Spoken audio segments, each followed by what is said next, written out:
What is up, world? What is up, world? What is up, world? You are in tune to the Know It All podcast. And of course, you got your usual suspects. G is on the way. But we're going to start it off, man. Big Tate, what's popping, man?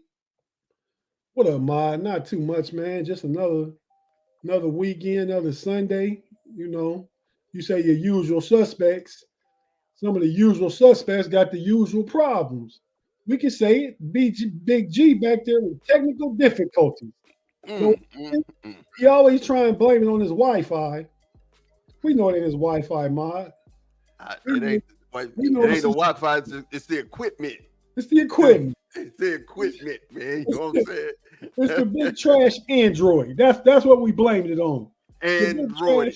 trash. He's androidish. You know what I'm saying? And we need to stop it. We need to stop. Yeah, man.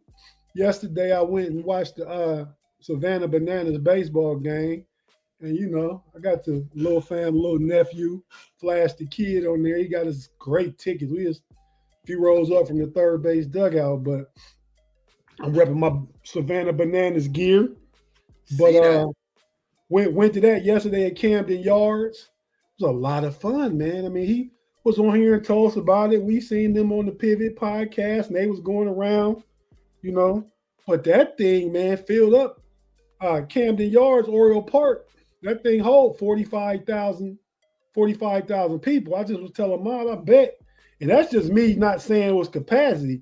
I bet it was 42,000 people there. Now, Wow. as I looked around, it looked like it could be capacity, but I ain't just going. I ain't heard. I ain't just gonna say, oh, it's sold out. I don't know, but it was really, really full. More people there now. So we see an Orioles game on TV. Man, look, I'm gonna tell you what I will say is you sent us a video in the chat. Man, it looked packed. I ain't gonna lie to you. It looked packed for real. So if it wasn't, it was very close. It was super close. It was pushing it. It was pushing it. Right, but no, it's just a fun brand of baseball, and that's how it was described to us. But I mean, these jokers doing flips in the outfield, like doing a flip and then catching a pop fly and all kind of stuff, man. They got somebody coming out to bat on stilts like they like 10 feet tall, getting a hit. I mean, like they come out and they do little in between inning like dances and skits and stuff. So yeah, man, it was real. I had a lot of fun. Well, here's my guy, Mr. Big Face and all. What's up, G man? What's going on, man? Dealing with this big trash internet that I got here in Ohio. The hell is wrong? What's going on over there? Hey, Big G, man, you the big homie, man. My little fella, you a big homie. Quit blaming it on the internet, man. We ain't got no internet. I mean, what the hell am I supposed to do? I'm on my Wi-Fi on the phone. Turn your phone this way so you can get full screen. That's Why? Why can't you do it? You're playing games, man. Stop playing games. Why can't you go full screen? It's too early in the show, dog. Why can't you simply take your phone from this way, shout out to my dogs, and turn it this way? Why can't you do that? No comment. No comment. He's very androidish. That's all we say. He's very, very androidish. You know. You're lucky this is a G-rated show. And you're lucky I didn't catch you backstage because there'd have been some things said. Hey, man, we don't want no trouble, man. We don't want no trouble. I don't want no smoke, man. But you know what? We got everybody here, man, full capacity. But G, other than the internet issues, what's going on, man? How you feeling this week? I'm chilling, man. I feel a little bit better this week, man. My health is coming back slowly but surely. I've taken my time with some stuff. I actually started moving around and doing a little bit more over the last couple of days just to see, how I feel and feel a little bit better, man. So I'm grateful and thankful that, I'm progressively working through this and glad it's football season, man. I couldn't take it no damn more. I'm just going to be honest with y'all. It was ridiculous. I caught myself surfing, trying to find different shows and all whatever else. I can't do it no more, dog. It's football season. So, it's college football season, pro football season, all the stuff I like, all the stuff that a lot of folks come here to watch and have us listen to. So it's football. So I'm ready to talk football all day, every day. I really don't even want to talk about anything else, but we can. But it's football season, man, so I'm here for it. It's football. It's football, man. Hey, look here. We are 100 subs away, man. Make sure that you just press that like button. You like, you subscribe. So YouTube, Twitch, when we go live, you'll definitely get those notifications. Also, make sure that you share with a friend. We are here, man. We're right up on the 1,000 subs threshold, and we need you guys, man. We definitely need you guys. We're not asking for anything except for you guys to go around and find the people who know who love sports, and they love sports content and love, urban content, man, and just go say, hey, subscribe to this show. You left out one big thing. What's that? People who love comedy. Yeah, well, that's there too. If you like to laugh, because we definitely gonna make you laugh. We're definitely gonna do that. I got something to say right now, man. Take all this, subscribe, all that stuff down so I can look at you and ask you a question, man to man. Yeah, let's do it. Mod, is close to 1,000 better than up on 1,000? I'm just asking. I'm asking for a friend over here. They just whispered that to me, like up on 1,000. Up on sounds a little zesty. Little ditty-ish. You right, B. That's where I was going, Big G. It sounds a little zesty. Work with kids, man. Look, I work with kids. Listen, we're close to 1,000. How about that? There you go. We're closer to 1,000. And I'm not trying to do any Christian Wilkins things on my podcast. I'm not trying to full splits. That's zesty. You know what I'm saying? We're not doing the zesty stuff. Hey, man. Let's talk about that initially after you get back, because I really want to know. They said he kissed the teammate, but I'm not really knowing what all was going on, man. Well, we're gonna definitely get on that here real quick. But first and foremost, man, we're gonna get this thing started. We're gonna start this thing out right. We will be right back with you guys right after this.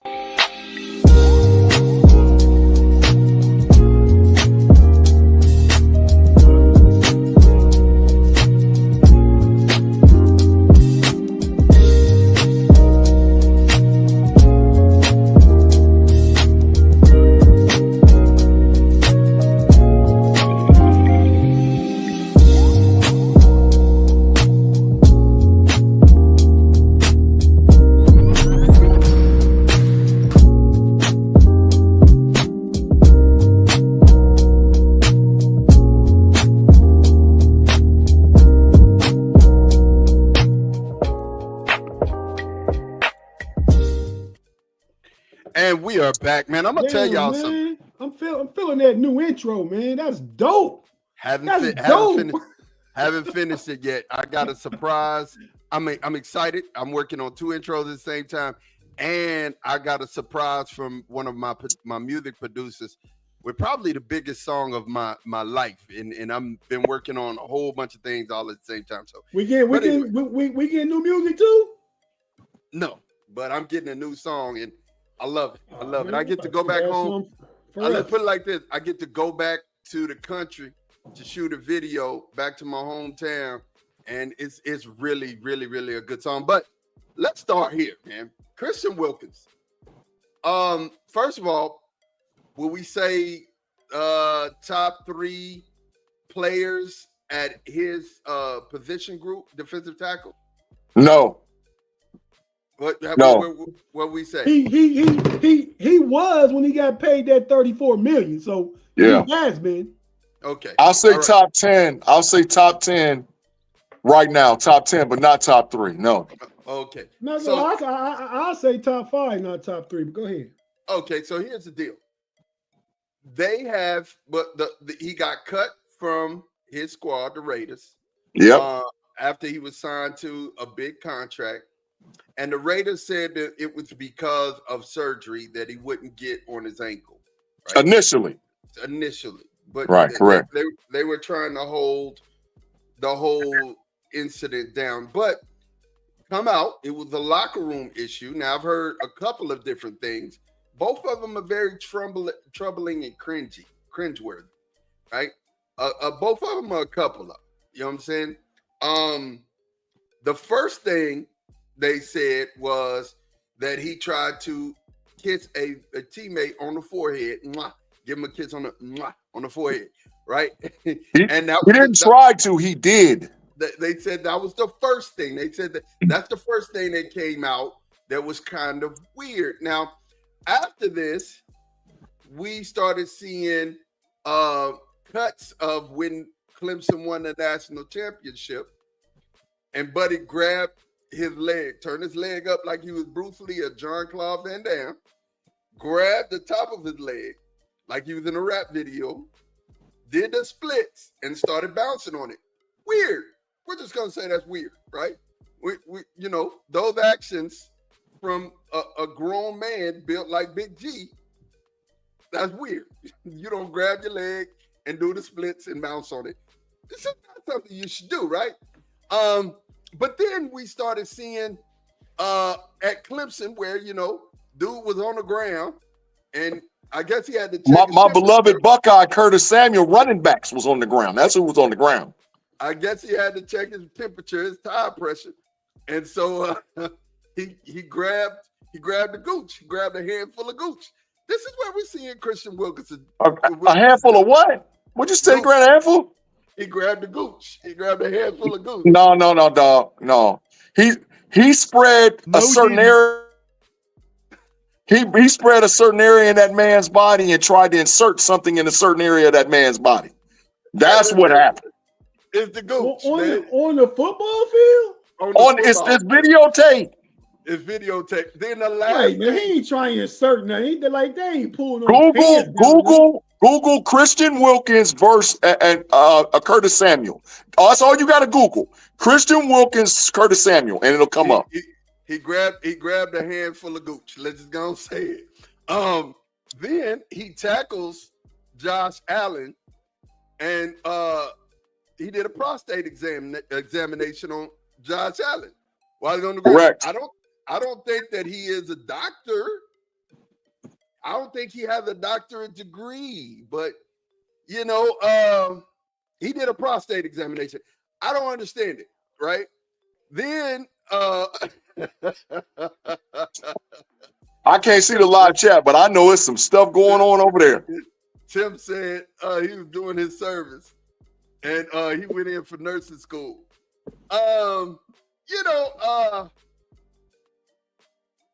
At this point, these actions are very zesty, Big G. I mean, very zest-like.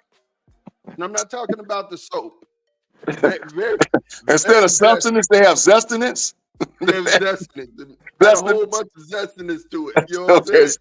All right. Okay.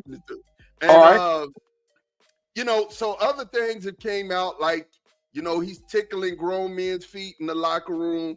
I mean, these are all cringeworthy stuff, man. It's like, and the thing about this is he hasn't tried to refute any of these claims. He's just sitting back chilling. The stuff that we said are all actual facts. They're caught on camera. The eye in the sky in a football game is gonna catch everything, right? Mm-hmm. So, yeah, that's what's up, Tate. I mean, we're not. Yeah, the actions are a little bit zesty, man. I mean, he's not zestfully clean. He's zesting. He got a whole bunch of zestiness going. And what you think about this, Big G? I mean, the issue is that there should have been a conversation at the collegiate level with his position coach, his head coach, based on some of the shenanigans that he did. But you know how things go when you get empowered. When you get away with it once, you get away with it twice, you get away with it 3 times and 4 times, you continue to push the envelope. And I think what has happened is Christian Wilkins has pushed the envelope that cost him $28 million because the Raiders let him go. $35 million. The Raiders let him go, and he's not in the league right now. He hasn't been picked up by any team. He's sitting on the sidelines. Talent-wise, he's a top talent.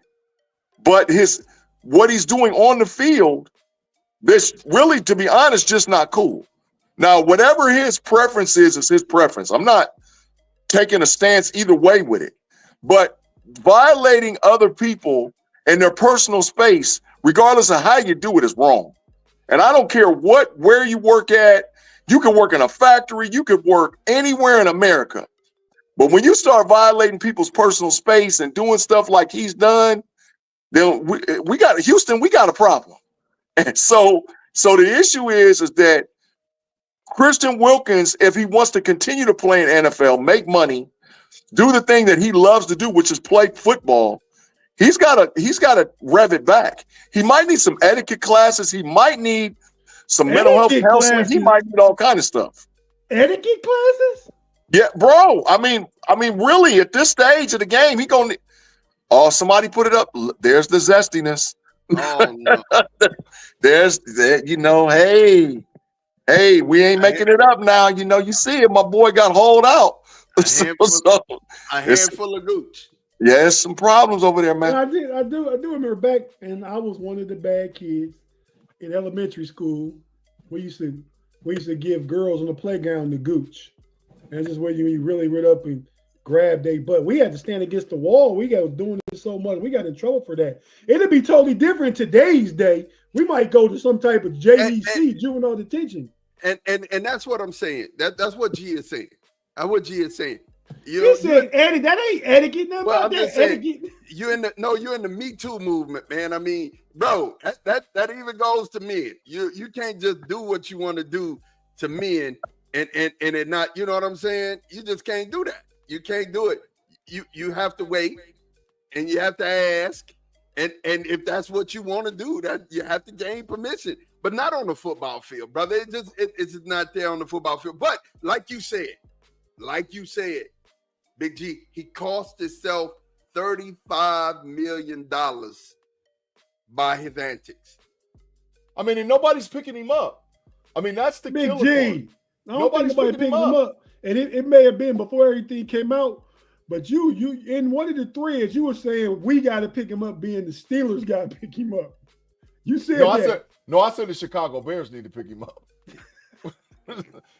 Now let's state some actual facts. I think the Chicago Bears. You know how I feel about the Bears, Tate. And I think there's a lot of fitting in over there. And everything y'all saying right, man. But I know jokers, man. I know what jokers do, how they do. I used to be a case manager in a men's correctional facility for some years and stuff. And these jokers, y'all got all the right words and what y'all saying, describing and stuff. But what it really is a zesty testy. When you do that, you testing jokers. You trying to see how far I can go if you down with it and all that stuff like that.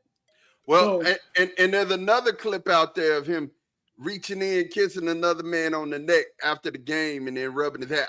Like I said, it's a whole bunch of zestiness. You know what I'm saying?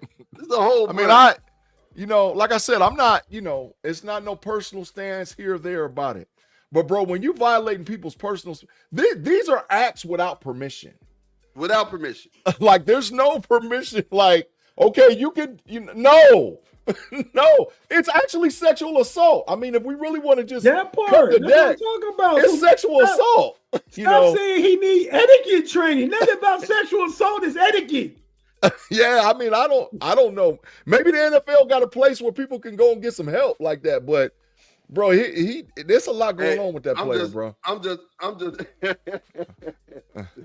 Tim, I understand what you're saying.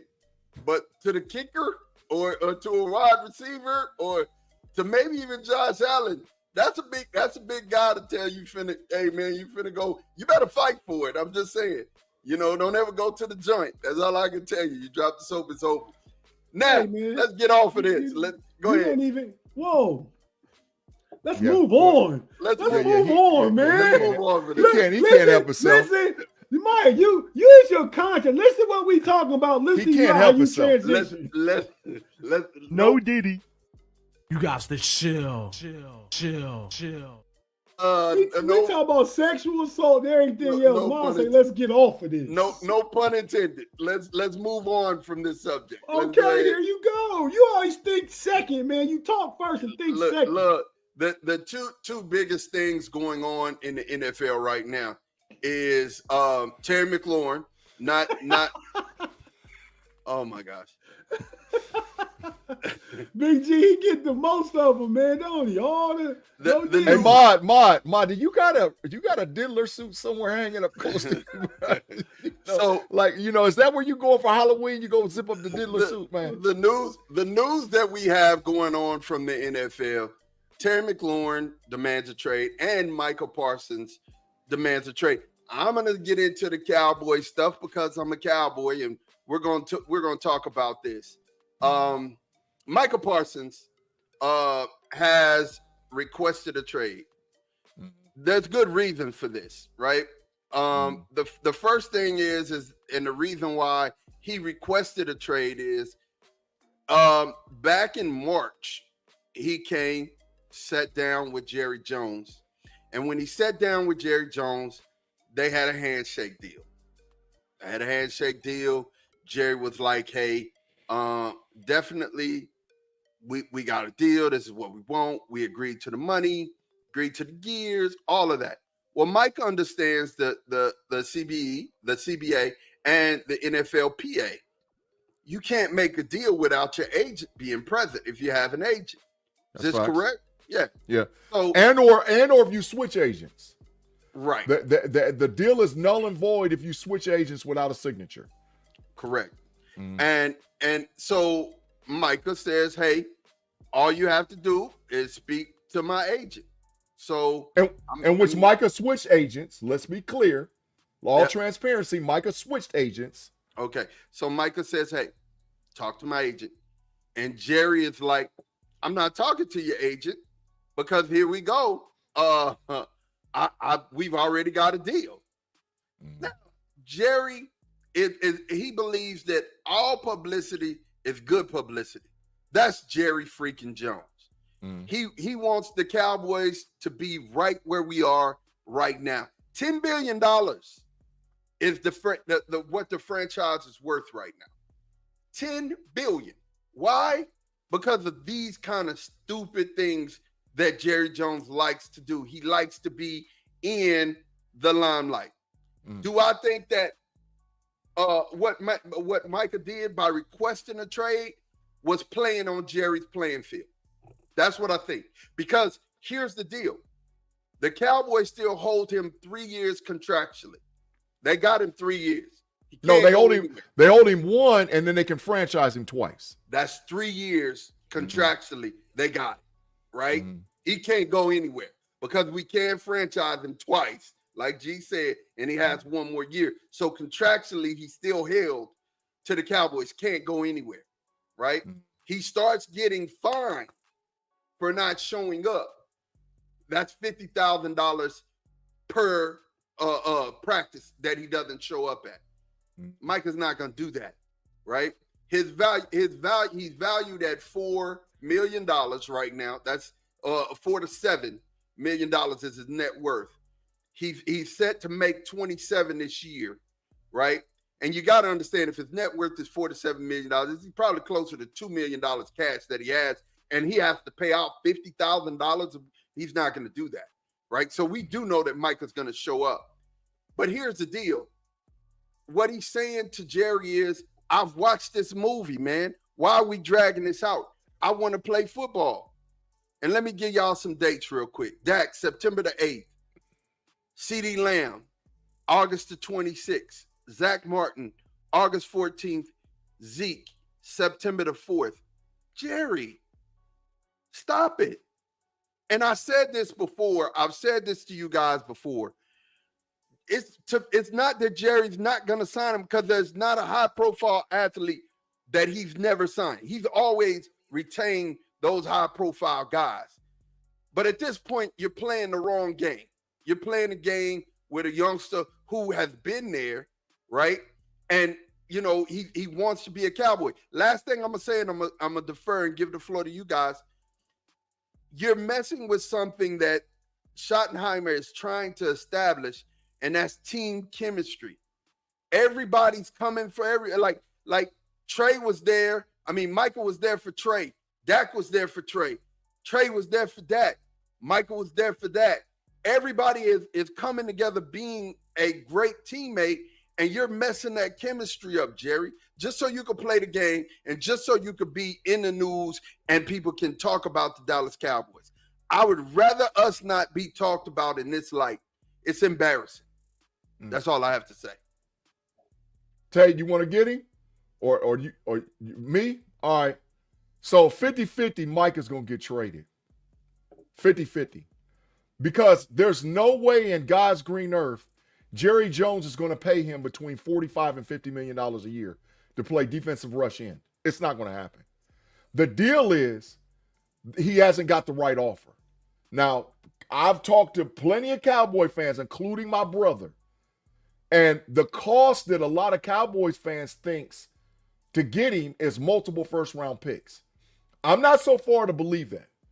I believe that you could get players, you could swap players. You might have to give up a first, you might have to give up a second, but you could swap players and get him out of there because it's a headache. It's a headache. Now, is Jerry's track record, does he ultimately cave in? I don't think on this one he does. I don't believe it because the asking price, we're talking about the highest non-paid quarterback in the history of football to play for the Dallas Cowboys. There's no way. Highest non-paid quarterback. Non-paid quarterback in the history of the NFL. Not just this season, the history. There's absolutely no way in hell that, because the deal is this, you're paying Dak 60. You just paid CD, right? If you pay Micah this money, you have boxed your franchise in a corner for years to come. There's no going back on this, right? So you're all in with what your current roster. You can kiss trying to sign George Pickens to another contract. You can kiss that goodbye. You can kiss trying to bring in other high-profile free agents to help you continue to build your 53-man roster. If you Christian Wilkins, can you kiss him goodbye? No, stop that. Hey man, I just want to interject, Big G. One thing I want to say to Jerry. Mm-hmm. Pay that man his money. That part. Great movie. Great movie. Great movie, definitely. I mean, I feel it, but you can't. You just can't. And so I mean, I understand. I understand that because listen, Cowboy Nation is pissed. Like my brother's he's been like a 3 or a 4. But I've dealt with other people in this Cowboy Nation and all they're hostile. They are hostile. They not mad about Micah wanting his money. He deserves his money. They mad about Jerry always doing this all the way back to Emmitt Smith. Right. He's been doing this for 30 plus years. And what he keeps doing is ultimately costing himself more money. So me and Mod had this. It costs him more. It always costs him more to sign later. Let me say this. If you know how money works, right? You know how money works. This is interest money that Jerry has. Because when you start playing if you pay a player $100 million plus, it's in the NFLPA, right? You have to put that money in escrow. Facts. Right? So Jerry got this money setting up somewhere. Already. Got it setting up somewhere. And he just putting it off, gain interest. This is Jerry doing business stuff. And then Jerry wanting people to talk about the Cowboys. We got the money. I mean, we got the money. That's not a problem. You can put dead years in his contracts to make stuff work. That's not the issue. But Mod, with a 26-year-old kid, you're not going to do that. This is not TJ Watt signing. This is not what's trying to work out with Trey Hendrickson. This kid's 26 years old. He's going to want all of his money guaranteed, damn near all of it.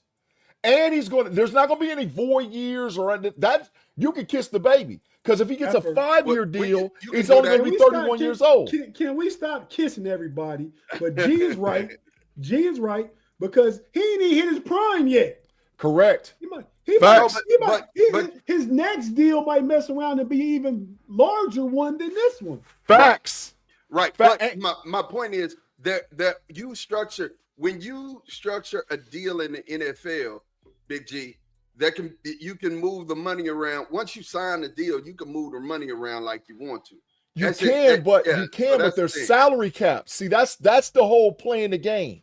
Now you have you have Dak Prescott that's a top 3 paid quarterback. You have CeeDee Lamb that's a top 3 paid wide receiver. And now you're going to pay Micah Parsons as the number 1 non-paid quarterback in the league. Bro, there's only so much you can do. There's salary caps. No, the salary cap's a real thing, especially when you box yourself into a corner. It is, but it ain't, G. Like I said, there's ways around the salary cap, and every team knows how to work those. Here's the deal. Now when you box yourself in a corner. You're going to have to cut some players. All right, let's start with exactly. Tate.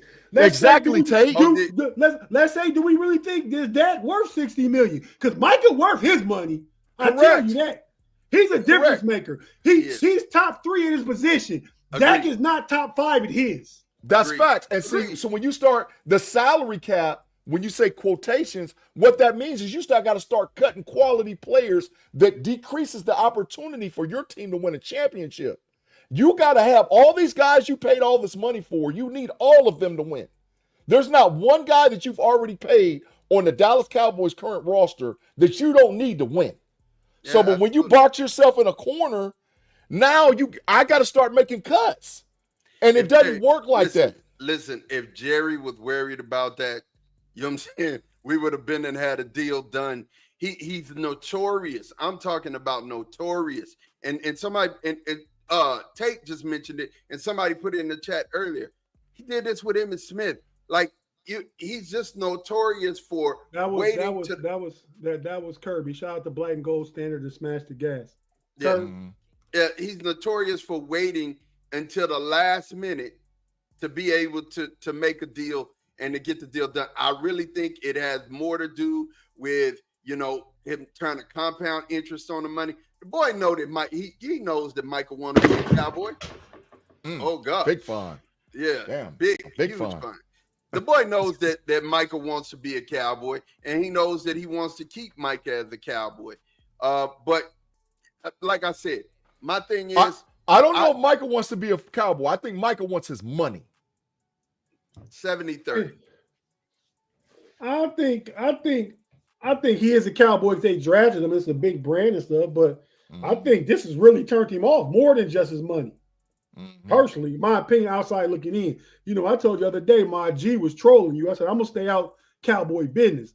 But I really feel like I don't know how big he is on when he will stay a Cowboy if they give him his bag, but he wouldn't be mad if he got traded. Yeah, Big E Bronco, exactly. You can backload the contract, you can front load the contract, and offer him a bunch of guaranteed money up front to get him to sign. Money in hand up front always equals out in the long run. Absolutely. And what you hope is you don't run into a scenario like with who is that in baseball that's still getting paid, to Bobby Bonilla, that is still being paid to this day. Ken Griffey Jr. still getting paid too. Ken Griffey Jr. They ran out of money. You know what I mean? That's what you hope. But the Cowboys is valued at $10 billion. That's not going to happen. But again, the thing that I hate, and G, I respect your line of thinking, and Tate, I definitely hear what you're saying as well. I think it has pissed Micah off.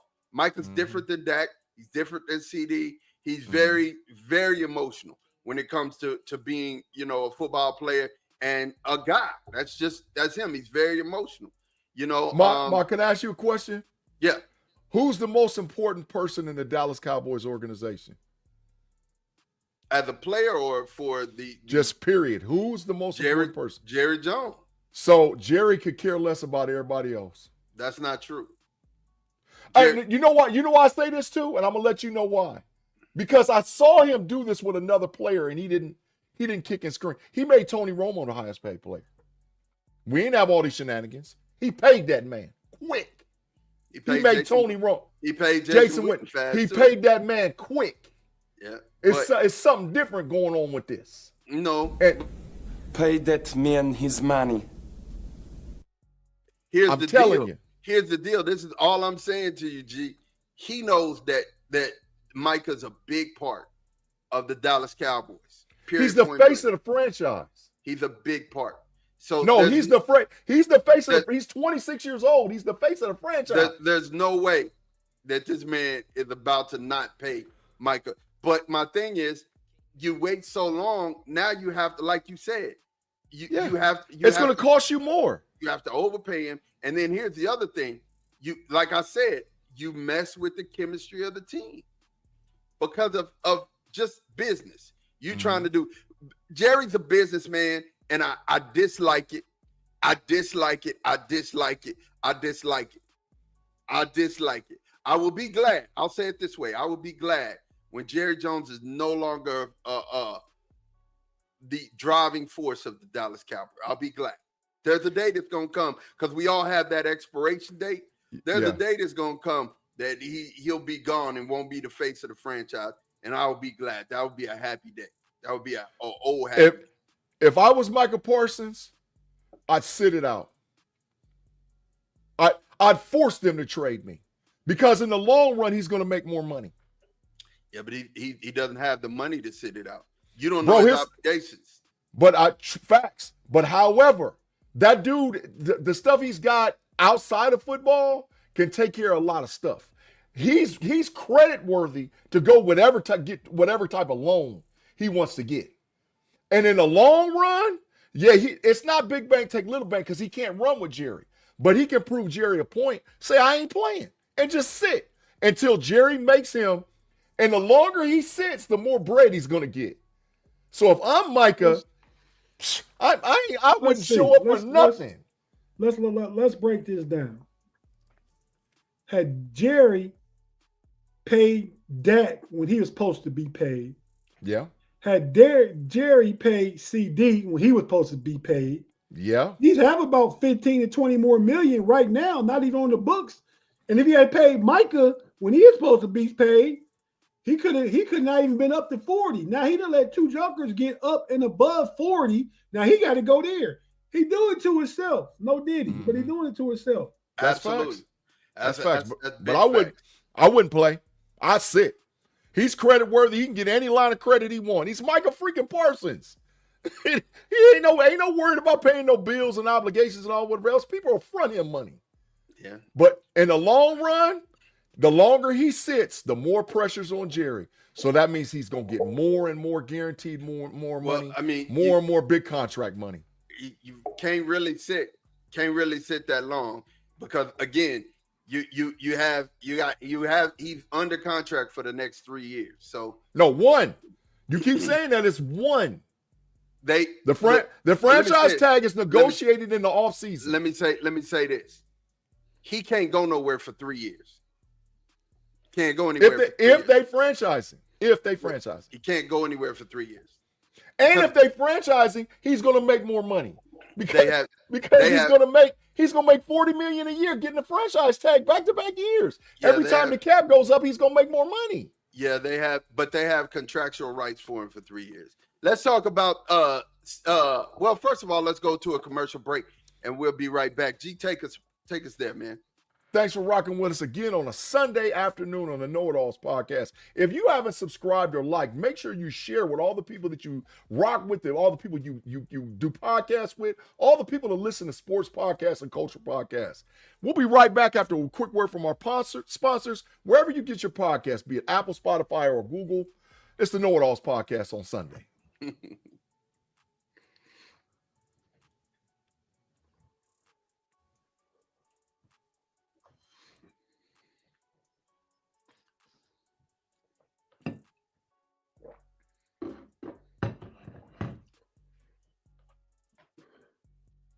And we are back, man. Well, G, I know you've been chomping at the bit to talk about this. Scary Terry. How you We ain't going to get him. We're not going to get him. We've already done our due diligence, but I'm going to let Tate go first because I spend a lot of time with Micah. Tate, you go ahead, man. I'm still trying to figure out what a sponsor is, but I digress. As far as Terry McLaurin goes, man, I'm more confident he gets money than Micah get his money. Mm-hmm. Because the Commanders are actually, as proven by last year's NFC Championship appearance, are ready to compete right now. Yeah, facts. We think Dallas can compete. You know, they got good personnel, good players. Theoretically, at least on one side of the ball for sure. They got some players on defense, but they just don't come together when it comes against that run game. But yeah, so I mean, they give the man $31 million. Just put him up there, bud, at 30. He'll be happy. Go ahead and give him something like, 3 years, $93 million. Make 70 of it, guaranteed 75, and it's done. And Jaden Daniels, your new franchise quarterback, when that contract up, Jaden Daniels be up for his contract. You compete now with a rookie. Go ahead and give him his weapons, his 13 touchdown receiver last year. Give him that guy and just go for it. So I got plenty of confidence that Commanders get that done before anything happens with Micah for those reasons. And they're not going to be foolish enough to trade him. I would love they trade him. Big G, it's one of our Steeler groups. We was talking about, we give up Freiermuth and something else, or Highsmith and something else for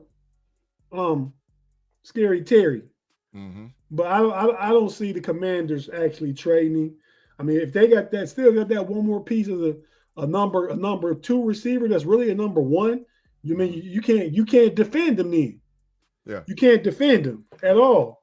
So now with that happening, what was I talking about? With that happening, talking about you got somebody. No, I knew what he was talking about. I had a quote I was going to read. It went away. But with that happening though, you couldn't double the Steelers receivers with those receivers on the outside and those tight ends on the inside. So, well, go ahead and put punishment in the matrix, dog. Go in and put him in the matrix. Just go on ahead. Put him in the matrix. Go on ahead. Just go ahead. That's ridiculous. Hey, $30 million. Brandon Ayuk getting $28 million, Big Pun. Exactly. Brandon Ayuk. No matter of fact, are you not entertained?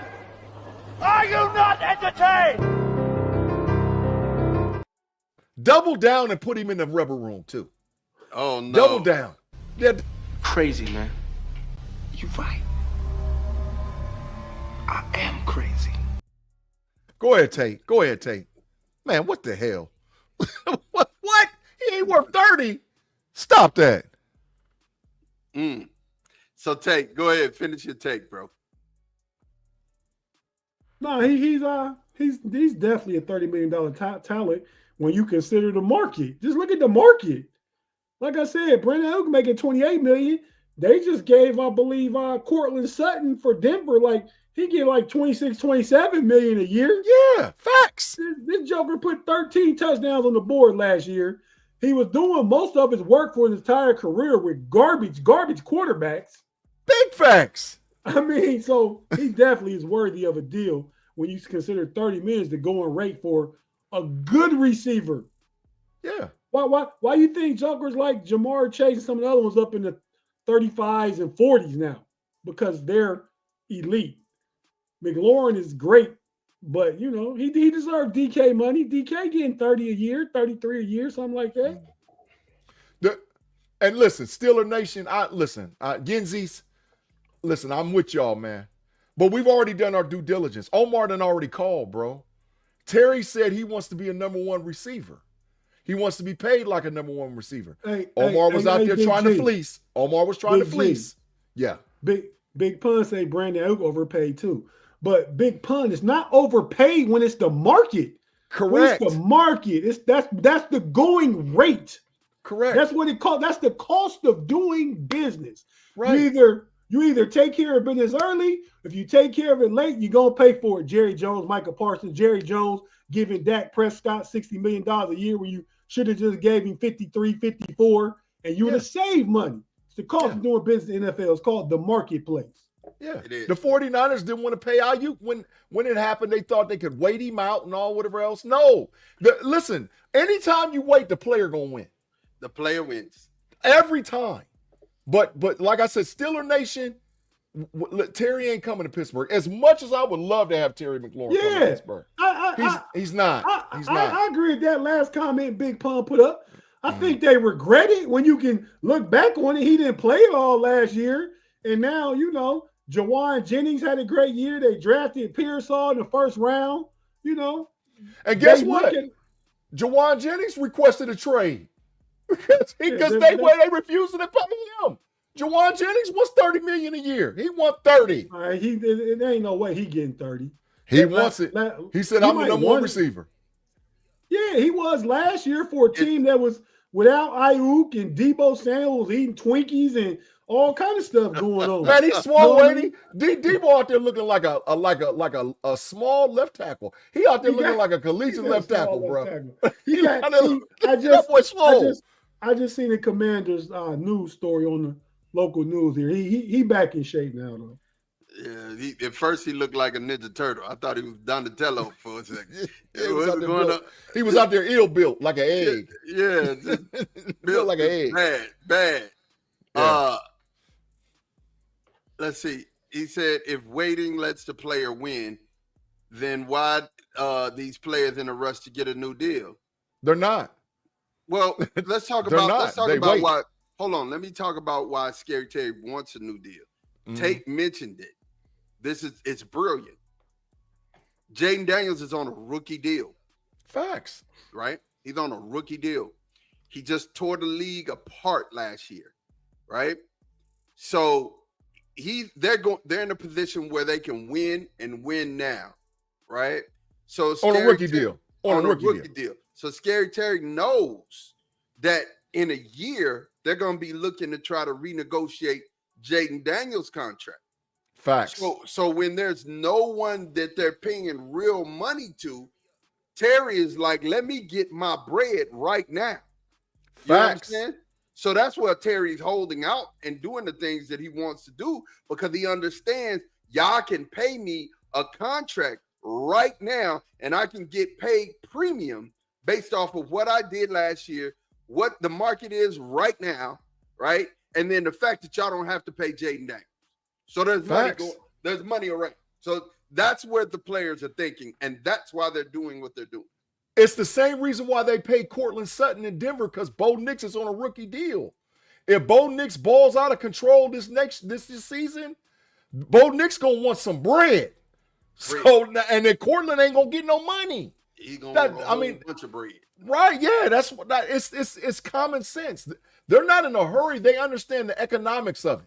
The economics of it is when you have a rookie quarterback or a first or second year quarterback and he's playing well, they're going to pay him first. He's always first priority. So you got to get in where you fit in between, like when he comes into the league and then if he can play. You're going to see the same thing happen down in Atlanta with Drake London. Drake London going to be talking about, I need my money. Bijan Robinson going to be talking about, I need my money. Because if Michael Penix does what he does, bro, he's gonna command the money. Go ahead, Tate. To the last comment Big Pun had. Can you put it back up? Yeah.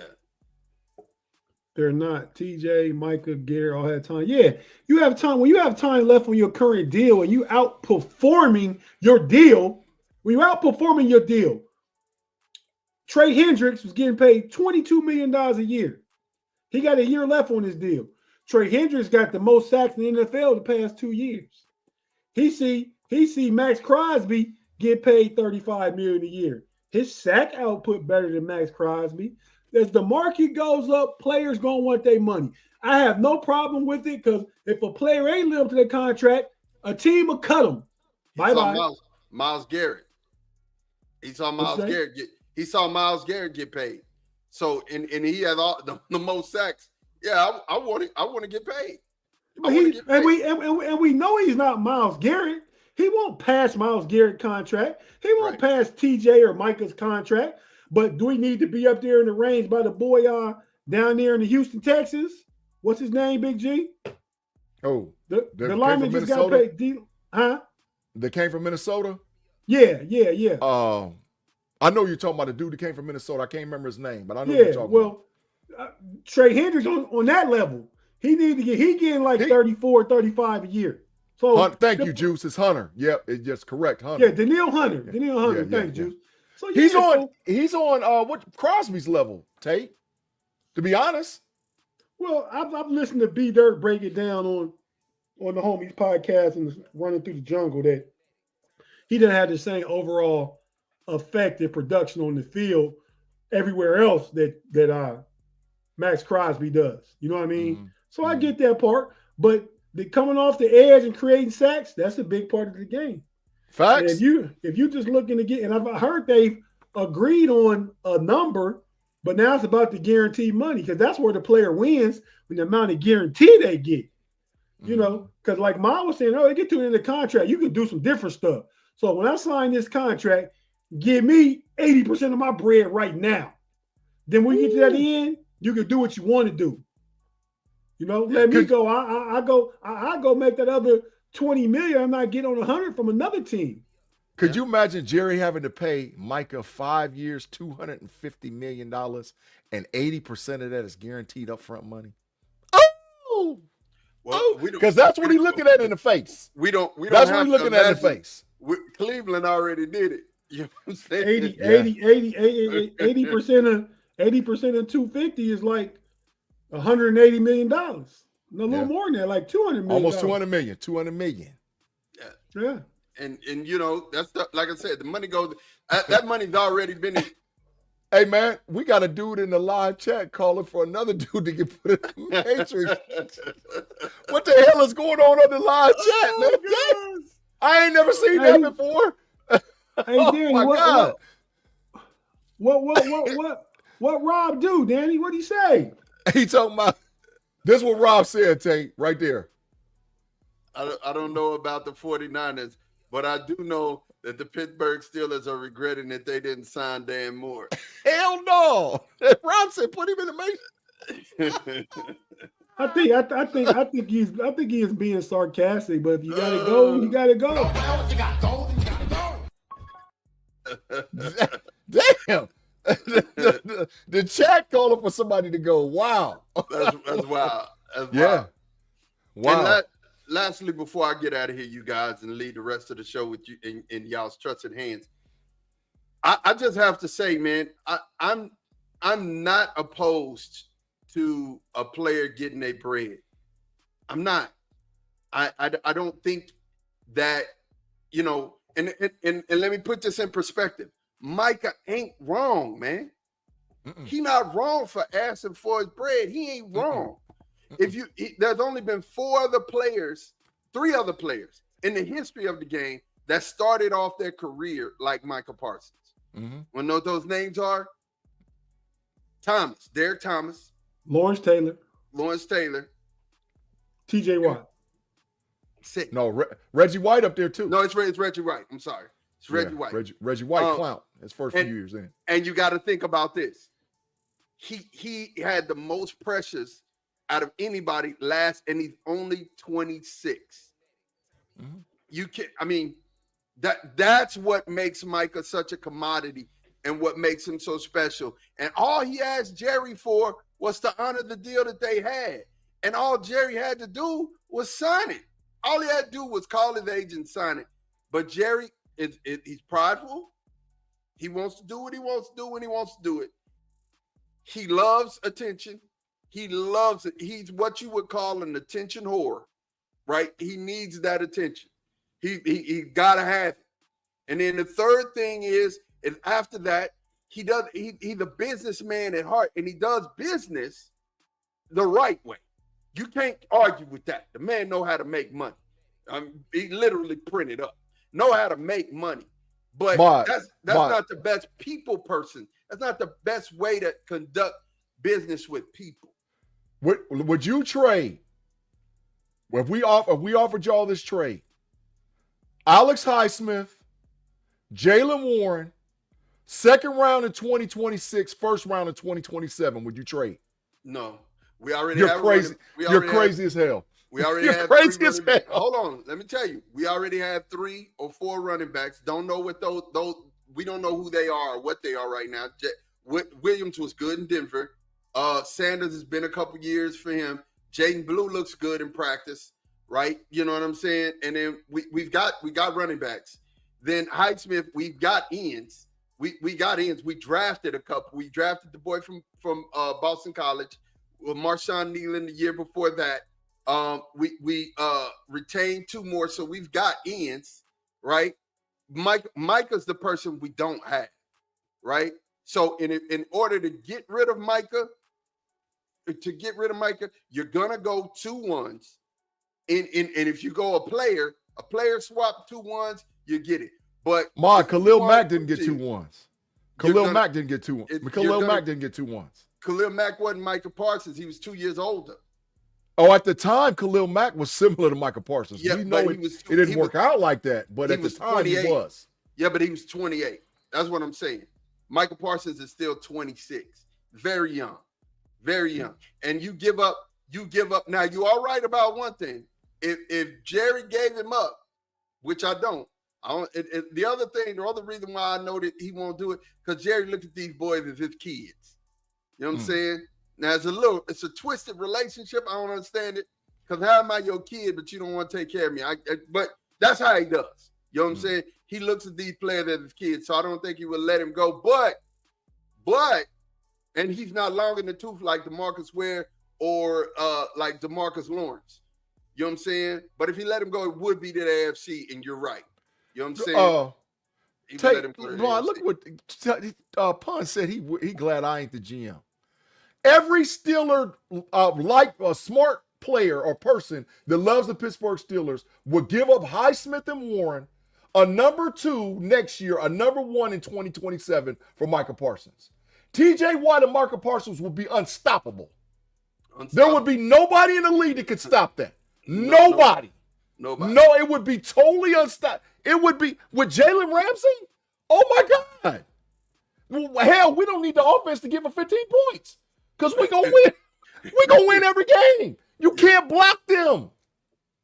Come on, man. Put him in the Matrix.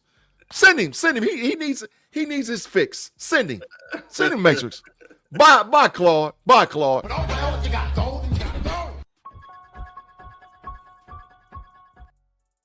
Hey, Claude, ridiculous. That was his decision. That was his decision, buddy. Hey, man, that's it. That's all I got, you guys, man. Y'all hold it down. I'm off the communion, man. I'm finna go ahead and go get my church on. I'll holler at y'all, boys. Can you give us Mars moment before you go, man? We all need a piece of some good positivity. Yeah, man, I could totally do that. You know, over the weekend had some things transpire. You know, and I seen some things that bothered me. One thing I'll say to you as listeners and people that I love and care about, you know, never make an emotional decision. Never make a decision in a time of emotion that's permanent. If you have a situation that's going on and it's high emotion, don't make a decision that is going to be long lasting in that moment. Always take your time, fall back, give yourself the opportunity to think, be rational, and listen. One thing I could tell you is that, you know, as a man, we don't master emotion well. We don't live in that place. We're very rational beings. So we always try to make rational choice. But if we get to the place where we're emotional, we're ready to burn the whole house down and then want to live in it tomorrow.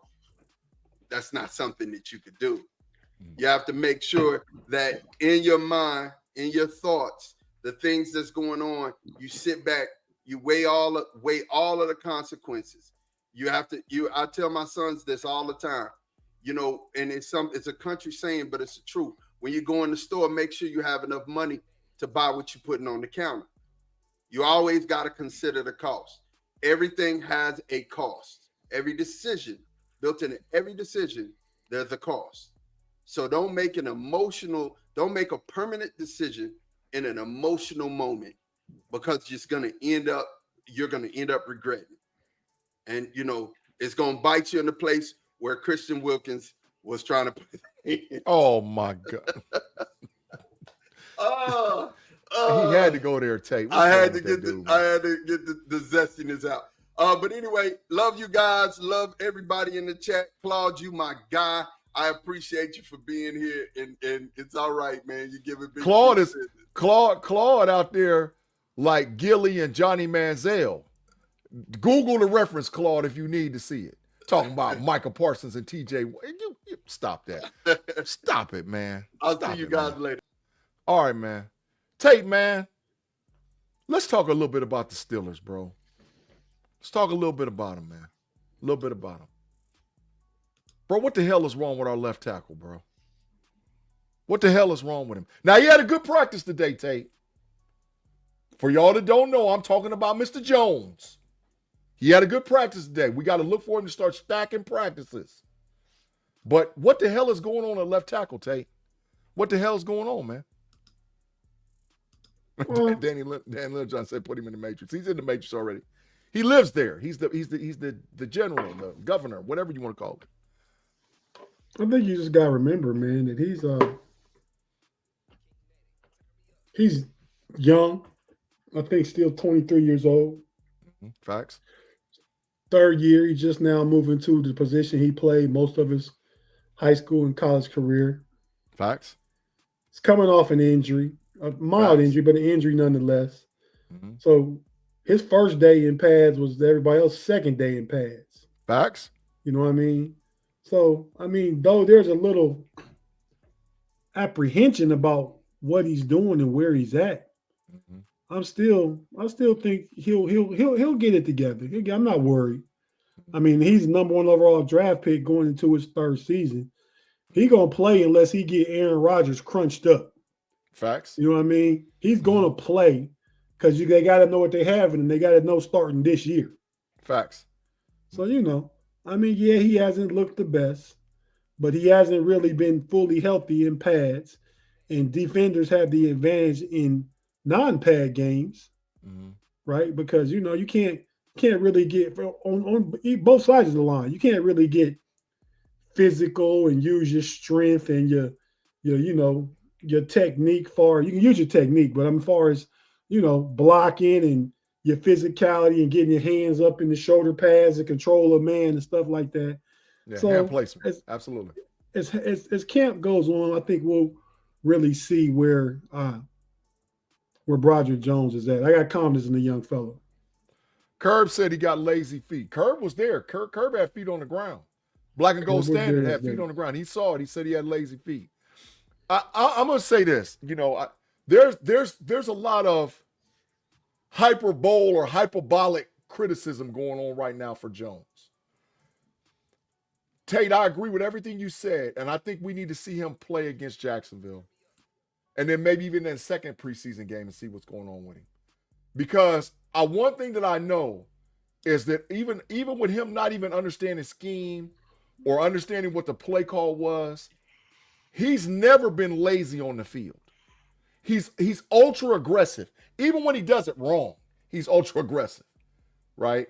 So I played with guys like that were game players versus more than practice players. Now, I'm not justifying it. I'm not excusing it.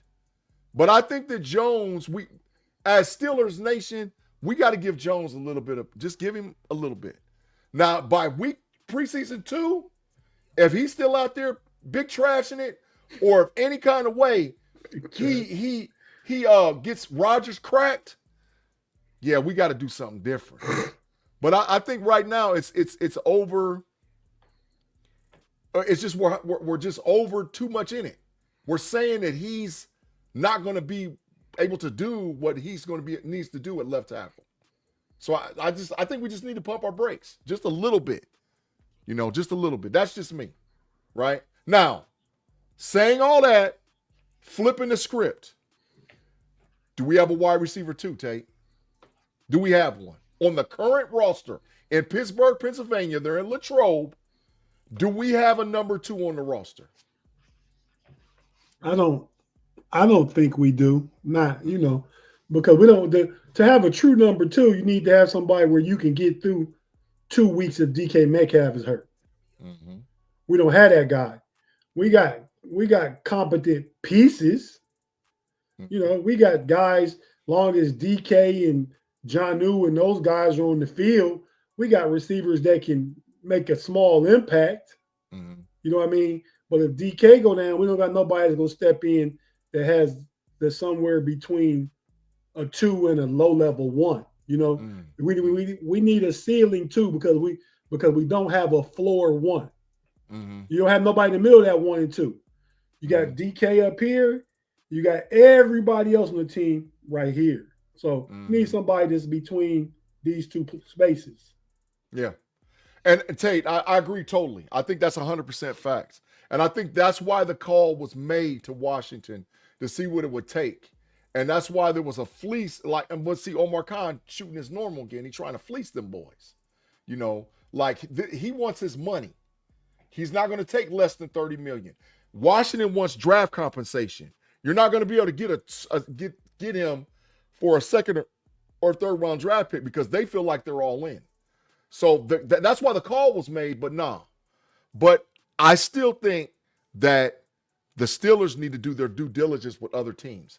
I think they need to contact Tampa Bay. I think they need to contact Indianapolis. I think they need to contact Green Bay and find out what's going on, bro. I like Tampa Bay too, but I think Houston, I think Green Bay, I think Tampa Bay, them 3 teams. I'm more on those 3 than I'm Indianapolis, the Colts. I like what the Colts have, but I mean, they got 5 receivers. All those guys aren't going to play, you know. All I'm interested in is Pittman. I can maybe see Alec Pierce, but don't. He wouldn't be my. I'd rather have Dobbs than Alec Pierce. I'd rather Dobbs out of Green Bay. Dobbs out of Green Bay. Yeah. I think I might even take Hutchinson down in Houston over who we talking about? Pierce. Over Pierce also, just because he's gonna come a little cheaper. 6'2", 215 body, played at Iowa State, was really good. I don't think he's had quite the chance down in Houston yet. You know what I mean? They got the boy, they got hurt last year. Yeah. Not Zay Flowers. That's the one in Baltimore. Who's the other one? Remind me of Zay Flowers. They got hurt. Downs. No, that's Indianapolis. I'm talking Houston. They number 1 receiver. Oh, Tank Dell. Tank Dell. Yeah. Tank Dell. They got Diggs. They just paid Collins. So yeah, I'm interested in Hutchinson more than I am John Mechie. Hey, Tate, they doing it again. Craig Withrow said Rob Lightfoot got to go to the Matrix. What Rob do now? He said Rob said he want to bet corner time with anybody, dog. Tim said where did my go? Yeah, Tim, it's the comment above it. My got too zesty. The comment above that one, man. He had to go to communion because he was too zesty today. Yeah, he was zesty. Go ahead and read it, Big G. He said, Broderick Jones is a bust. Dan Moore is a dog. Dan Moore will make the Pro Bowl, and your users will be calling for Myers' job. I've already bet him corner time. I mean, it's ridiculous. There's no way in hell that Dan Moore Jr. is going to make the Pro Bowl in the AFC. Hell no. Hell no. Well, you just went home because you said, what did he say? He said, Dan Moore, we going to regret it? Yes. That's what Rob said. I don't even regret Kevin Dotson. He did go through himself. Yeah, I don't regret it. Dan Moore just got paid a bunch of money, and he's not even worth the money he got paid. He's not. And he's not going to no Pro Bowl. He's not a top 6 tackle in the AFC. No, stop that, man. It's ridiculous. But, I understand, Rob. You're trying to prove your point. I get it. And he's not. But Dan Moore is not that dude, bro. He's not that dude. I'm more confident in Jones working through what he needs to work through and putting Spencer Anderson in at left tackle or Calvin Anderson in at left tackle versus having Dan Moore play for the Pittsburgh Steelers at left tackle. I'm more confident in that because Dan Moore was horrible. He was horrible. So, no, stop it. But, if you believe it, you believe it.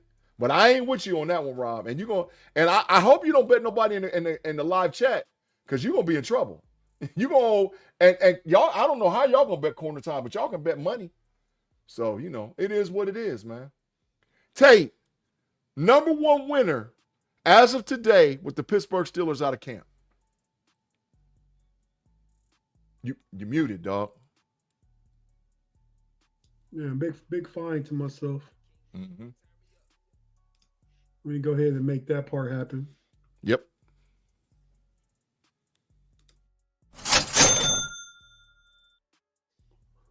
But yeah, I really hasn't. I usually review everything at the end of the day, like during the week, like on Wednesday nights and Friday nights. Mm-hmm. I didn't get this weekend. I didn't get a chance to even get to it and look at Steeler camp news yet. Really today, I didn't know we'd be talking exclusively about the Steelers today. We will. So we're gonna talk about other teams, but I just want to ask you who. These are just the questions I had. Well, it sounds like Broderick Jones did well today. Yes, he did. I saw a highlight where DK and Aaron Rodgers was connecting pretty well today. Correct. Facts. So, but who's your winner? Who's your camp winner? As of today, what guy did you like? Okay, he solidified his position. He's now going to be a starter. He really impressed me as a rook. What dude are you like, man, dog? I'm so glad we got him on my team, man. So we're not talking about players that are like we know, because I've been impressed with some players we know we expect to be impressed with. You telling me to give you like somebody surprising player? No, what you telling me? No, whatever. If it's a guy that we knew but you're still impressed, you're like, holy. Oh yeah, I'm still mad impressed with Jalen Ramsey, man. Oh my God, yeah. With Jalen Ramsey, he's still a top 5 corner in the league, and he even better than some of the other ones just because of his flexibility, his versatility on the field.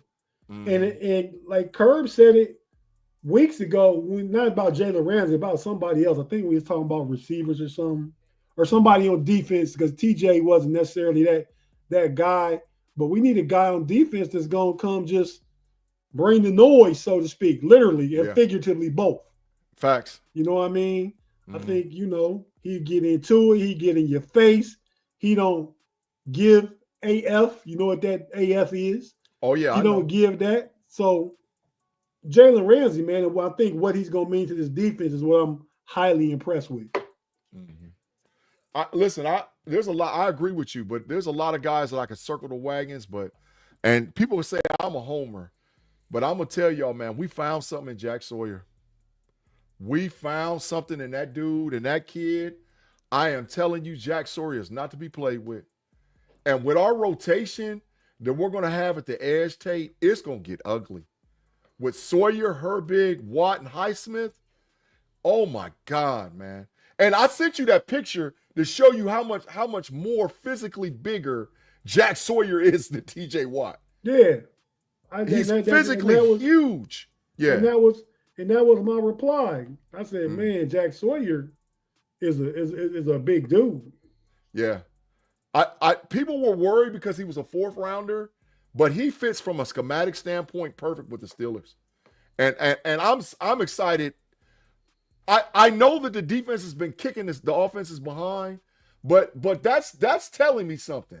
That's telling me that this Pittsburgh Steelers defense is a top 3 defense in the league. But with no injuries, we're top 3. And Steeler Nation, you better be on them about being top 3. There's no excuse. There's no excuse. We have every position covered. We have depth at every position. Bro, we're top 3 defense, bro. Yet Highsmith, he had a groin injury. It's not bad. That is true, Juice. The reports came out. He has a slight groin injury, same way that Jones had groin injury. It is true, but he's going to be fine. They're going to hold him out of practice probably tomorrow, and he'll practice after that. He's fine. It's not season ending. It's not long-term time. No, he's fine. What he said, I can't wait for Big G to find a way to pin Broderick. No, Kevin Colbert had absolutely nothing to do with Broderick Jones. He was gone. That was Omar Khan's first pick. Okay, it is what it is. But I'm not ready to label him a bust. Yeah, me either. First pick, and they went with a young guy with potential. That's what they haven't done this past year's draft. You know, so and I say that's why I'm not worried about Broderick Jones, man. When you look at the measurables, the RAS score, the RAS, and all that stuff like that, he's off the charts. So now he needs to work with an experienced offensive line coach. I'm not saying that it's not Myers, Pat Myers. I'm just saying he needs more work. Still the youngest person on that line. And Zach Frazier and Fautano were rookies last year. Mason McCormick too. Broderick Jones is the youngest of all of them. So I'm willing to show the kids some grace, give them an opportunity still, and I think eventually the light will turn on. It'll be okay. People, Tate, I'm going to say this and then we'll take a commercial break and then come back and just talk football across the league. But I'm going to say this, bro. People are all on Pat Myers trash and all whatever else. Troy Fautano ain't trash. Pat Myers is coaching him. Zach Frazier ain't trash. Pat Myers coaching him. Mason McCormick ain't trash. Pat Myers coaching him. So why are we all on the coach? This is ridiculous talking about Pat Myers. No. All these other dudes, hell, Zach Frazier is the third best center in the league in his second year. Troy Fautano has Pro Bowl potential. And he might be the second best center. It depends. It's between, we know Creed Humphrey number one. Some people say Lyndon Bond for Baltimore. Some people say Zach Frazier. So he's in the discussion for top two, however you look at it. Yeah. I just don't understand how people destroy Meyer. Pat Myers trash. How? So everybody he coaches is trash. No, stop that. It's ridiculous, man. Yeah, Tim, that's big facts. They horrible. The Reds are too. I'm glad Martin here. The Reds just lost a series to the Atlanta Braves. Yeah, our relief pitching big trash, but that's for another segment. Go ahead, Big G. Take us to break. All right, yeah, we're going to take a break, pause for the cause, get a word from our sponsors and partners. If you're listening to us live, just give us a second. We'll be right back with the last part of the KnoItAllz podcast on a Sunday, live on YouTube.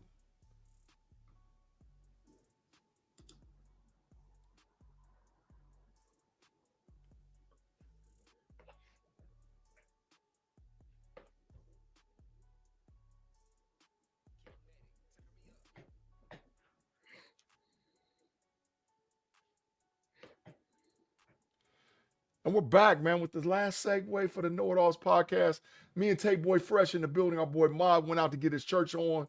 But we doing it. We're going to finish the podcast. Hey, Tate, put up Curve's comment, man, the black and gold sander. He's saying they're not lazy.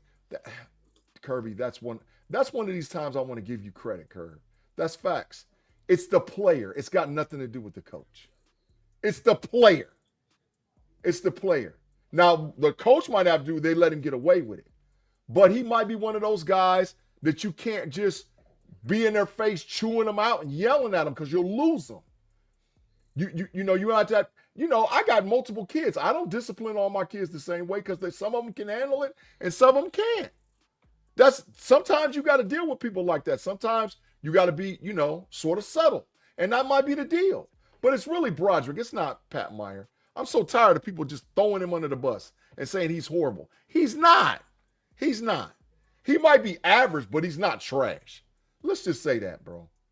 All right, Tate, man, I'm going to throw it to you talking about NFL football. What you got on the docket concerning what you want to talk about concerning the overall what's going on in the NFL right now?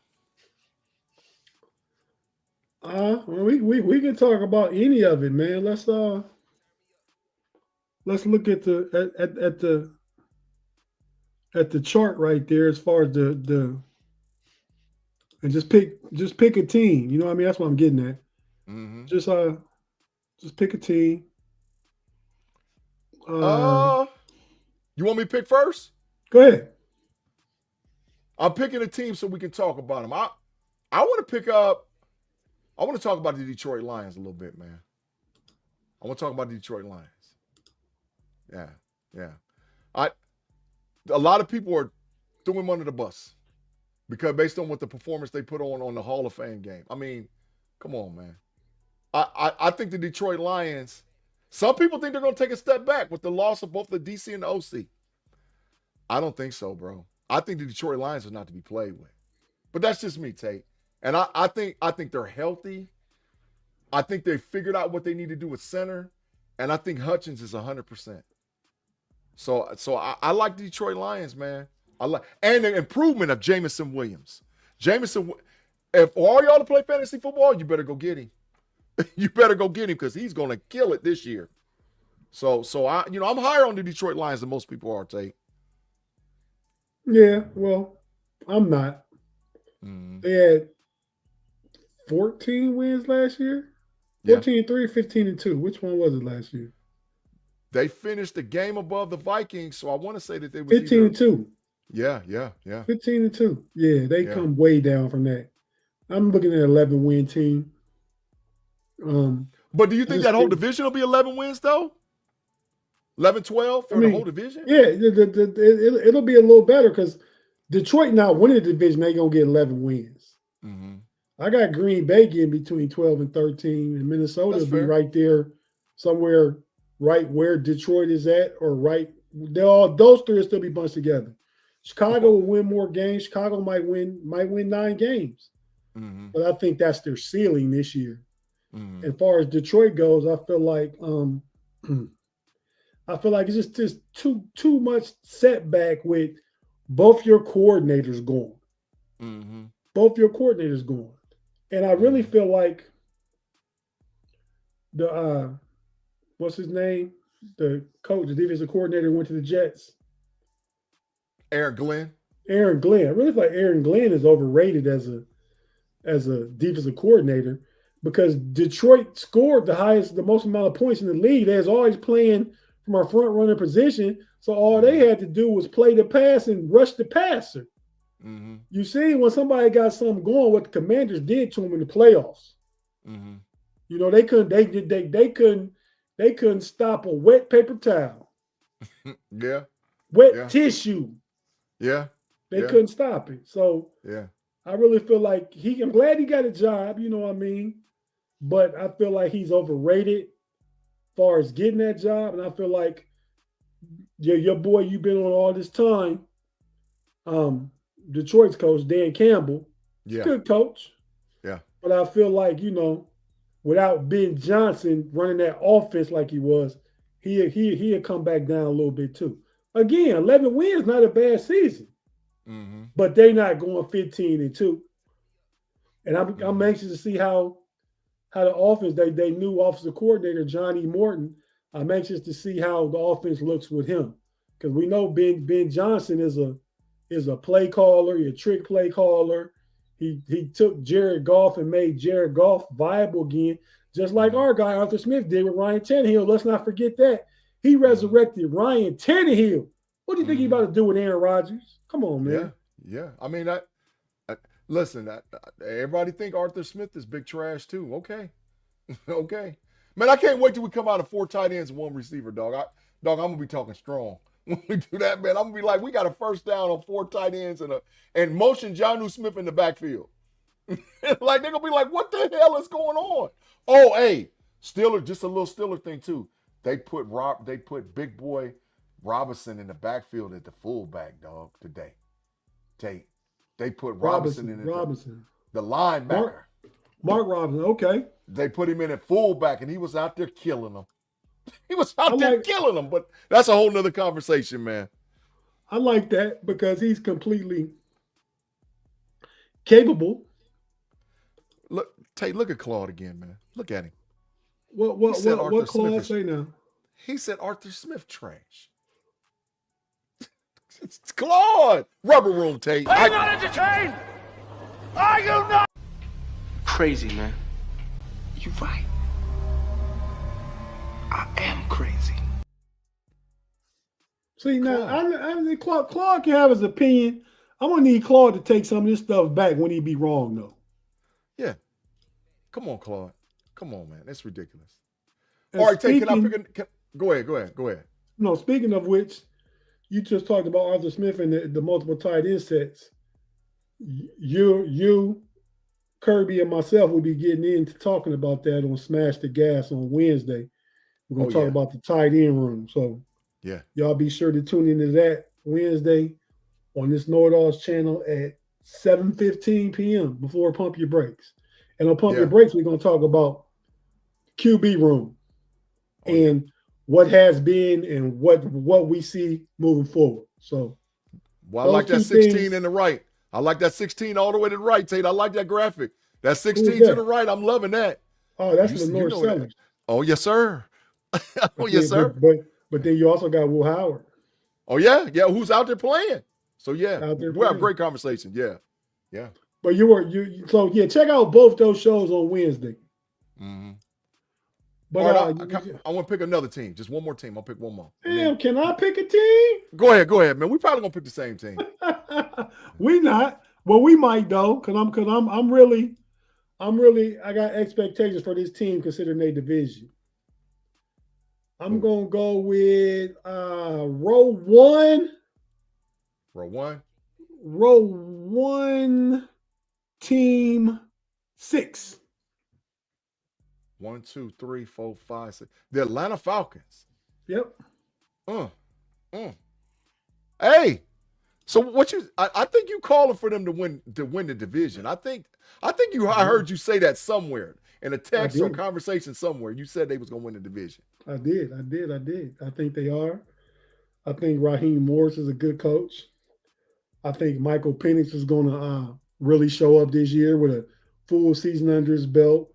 We're starting the last 5 or 6 games last year. I think the new offensive coordinator, the guy they got from McVay's system, forgot who it is. I know the Steelers were really interested in him at the time before they hired Arthur Smith. Mm-hmm. I think he's going to use all those weapons they got. Mm-hmm. Kyle Pitts, Bijan Robinson, Drake London. Mm-hmm. They got these offensive line. The thing that we're waiting to see is how these young edge rushers going to pan out. If them guys pan out, Atlanta can win 11 games. Oh, yeah, because they got 2 first rounders, 2 first round edge. Yeah. Oh yeah, 11 games in the division where we expected Tampa Bay to be the front runners, but in the NFC West, I have no worries about. Not the NFC West, NFC South. I have no worries about Carolina or the Saints. Super trash. It's a 2-man race between Atlanta and Tampa Bay. I think Atlanta catch them this year. Yeah, I mean tick for tack. When you start lining up, Atlanta got a lot of wide receivers, just like Tampa did got. Atlanta got some running backs and Bijan and that other cat, just like they got running backs down in Tampa. The other running back. Austin and Eckler, ain't that his name or something like that? No, Aguilar. Aguilar. Yeah, something like that. Yeah. So they got some running backs. They got a quarterback. They got a quarterback with Baker. They got a quarterback with Michael Penix, and they both of them got serviceable defense. So yeah, it's gonna be tighter than what a lot of people think in that division, man. I like Tampa, but it's gonna be tight, man. That division's gonna be tight, man. And I love Michael Penix. And Tate, I'm gonna tell you what I can't wait to say. I can't wait to say this year that Caleb Williams is the 5th best quarterback from that draft class. Oh, I can't wait to say it. The 5th best. Because Bo Nix better than him, Jaden Daniels better than him, J.J. McCarthy better than him, and Michael Penix is better than him. I can't wait to say it. Oh, I can't wait to say it. I'm gonna be like, look, what's the proof in the pudding? And I'm not saying he trash, but he wasn't the best quarterback in that draft class. Well, I think Jaden Daniels will prove himself the best as of right now, but I think as a talent, Caleb Williams is really good. We're seeing what Ben Johnson did for Jared Goff, who was #1 overall pick, who we thought wasn't really all that good. At least early on when he played for the Rams and he got into a Super Bowl when he got Sean McVay. Then he did even better once he got Ben Johnson. So why do I not think Ben Johnson can do these same type of things with Caleb Williams? I do. Not saying he'll elevate to the top of the draft class, but it's a good quarterback draft class. Oh, you say J.J. McCarthy, he ain't even played it down, so I can't go there. Now, do I think that Bo Nix is good? Yes. Do I think Michael Penix is good? Yes. Do I think Jaden Daniels has proved himself? Yes. Who else did you say? Name one more. That's JJ. Yeah, I thought it was it's 6 of JJ. them. No, it's 5. It's Bo Nix, JJ, Michael Penix, Jaden Daniels, and Caleb Williams. That's 5 of them. Well, if you fifthing that one, if everybody turn up, it's not bad. But I mean, I can say right now, the only one they would change for right now is Jaden Daniels. Yeah, Like, because the other one, Chicago could do it over games. again. Yeah, if Chicago could do it over again, they might take Jaden Daniels, knowing what they know now. But if Jaden Daniels wasn't available, they know what they know now. They still take Caleb Williams. Yeah, I think Bo Nix is on his trail though. If Bo Nix hits again in Denver, woo! Bo Nix also about 4 years older. Yeah, he is. Yeah, and that's why I tell you, that's what happens in the draft. Teams draft for the youth, and they figure they got a longer time for A, B, C, and D. But man, I'm not so far against that experience, bro. When you can play, you can play. So yeah, but that age does matter. Go ahead and pick your second team, man. Then we can just finish it off and wrap up with some of the little extra stuff we was gonna talk about. Let me see the graphic again, bro. Let me see where we at on the graphics. I like that graphic too, Tate, by the way. I like that graphic. Thanks, man. I just try and put a little bit of stuff what we're gonna talk about on the show. Mm-hmm. But it's right here. So we just got to touch on baseball and the WNBA probably. Yeah. I like first row, second team. I want to talk about the Houston Texans, man. Oh, okay. Go ahead. How much does Nick Chubb have left in the tank? Because Joe Mixon is going to be out for a while. Now, I don't know how long, but a while. I would maybe even see all the way into the regular season a little bit. How much does Chubb got left in the tank? Because if he does, I think Houston is scary, Tate. I think they're scary. Scary, scary, scary, man. With all them wide receiver weapons, tight end room, they fixed the line and the defense, man. They got Hunter and freaking Will Anderson. Oh, my God. They're going to be causing problems, man. Houston, man. Mm-hmm. But the Saints got the dumpster fires. What the Saints got. I wish they just go ahead and just give us Olave, man. Stop playing around. Between the Saints and the Browns, we talking about the worst 2 teams in the league. Yeah, the Saints going 2-15. They horrible. Just go and give us Olave, man. Stop playing around, man. Y'all know y'all ain't got nothing going on down there. Come on, man. Go on. Why they playing? They going 2-15. He said the Bears downgraded a quarterback since the other guy, I forgot his name, left. Oh, you talking about Justin Fields? Or Mitch Trubisky? Oh, that's a big trash quarterback too. but yeah, man, I like Houston dangerous, Tate. He said, Bilal. Yeah, I like Houston. No, I agree. I think they cakewalk, skull drag the South. Mm-hmm. You know what I mean? But when they play the upper tier teams, I like their coach too. I like D'Amico Ryan. Me too. I'll be rooting for them, but when they run into Kansas City and Baltimore and Buffalo, I don't know if they're ready for that this season yet. I don't know. I think when you talk about Pittsburgh, and we want to say they ready, but we don't say Houston ready. I just think Pittsburgh got a lot of more experienced players. Mm-hmm. You know what I mean? That experience and veteran leadership can be of some assistance in those situations. But definitely like Houston's talent, like they draft, they make sure they got CJ Stroud weapons. I like to pick up a Nick Chubb. So what's wrong with Joe Mixon though? I didn't know that part. He messed either his ankle or his knee up, bro. And they was like all reports was he was going to have extended timeout. So like into the regular season. So I was like, man, good thing they had Chubby. I mean, they still got that Pierce kid that was a pretty good running back for them as well. So they still got a two-headed monster down there. But I think Chubb's going to have to carry the load until Mixon can get back.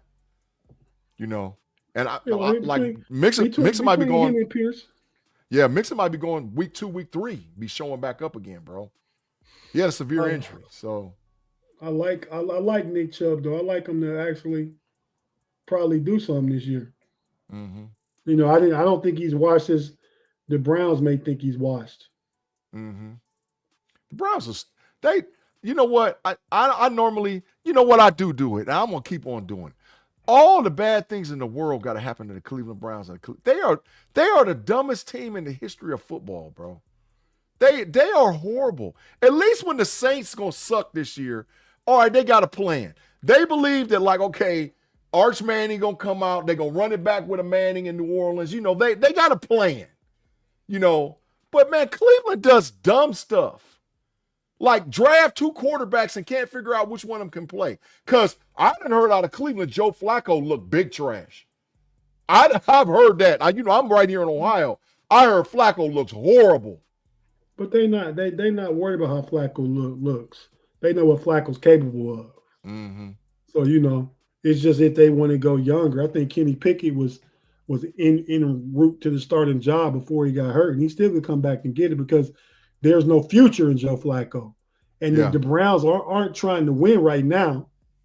Mm-hmm. You know what I mean? Because they got 2 number 1 picks next year. They hoping Jacksonville goes back to being trash, and they gonna be a 5-win team at most this year. The Browns themselves, which would get them a top 6-7 pick at worst. At worst, 5 wins might get you in the top 5. Yeah, with 2 top 5s. Woo. But dog, why'd they pick Gabriel and Sanders? I know we've talked about it before. It's ridiculous, man. I think.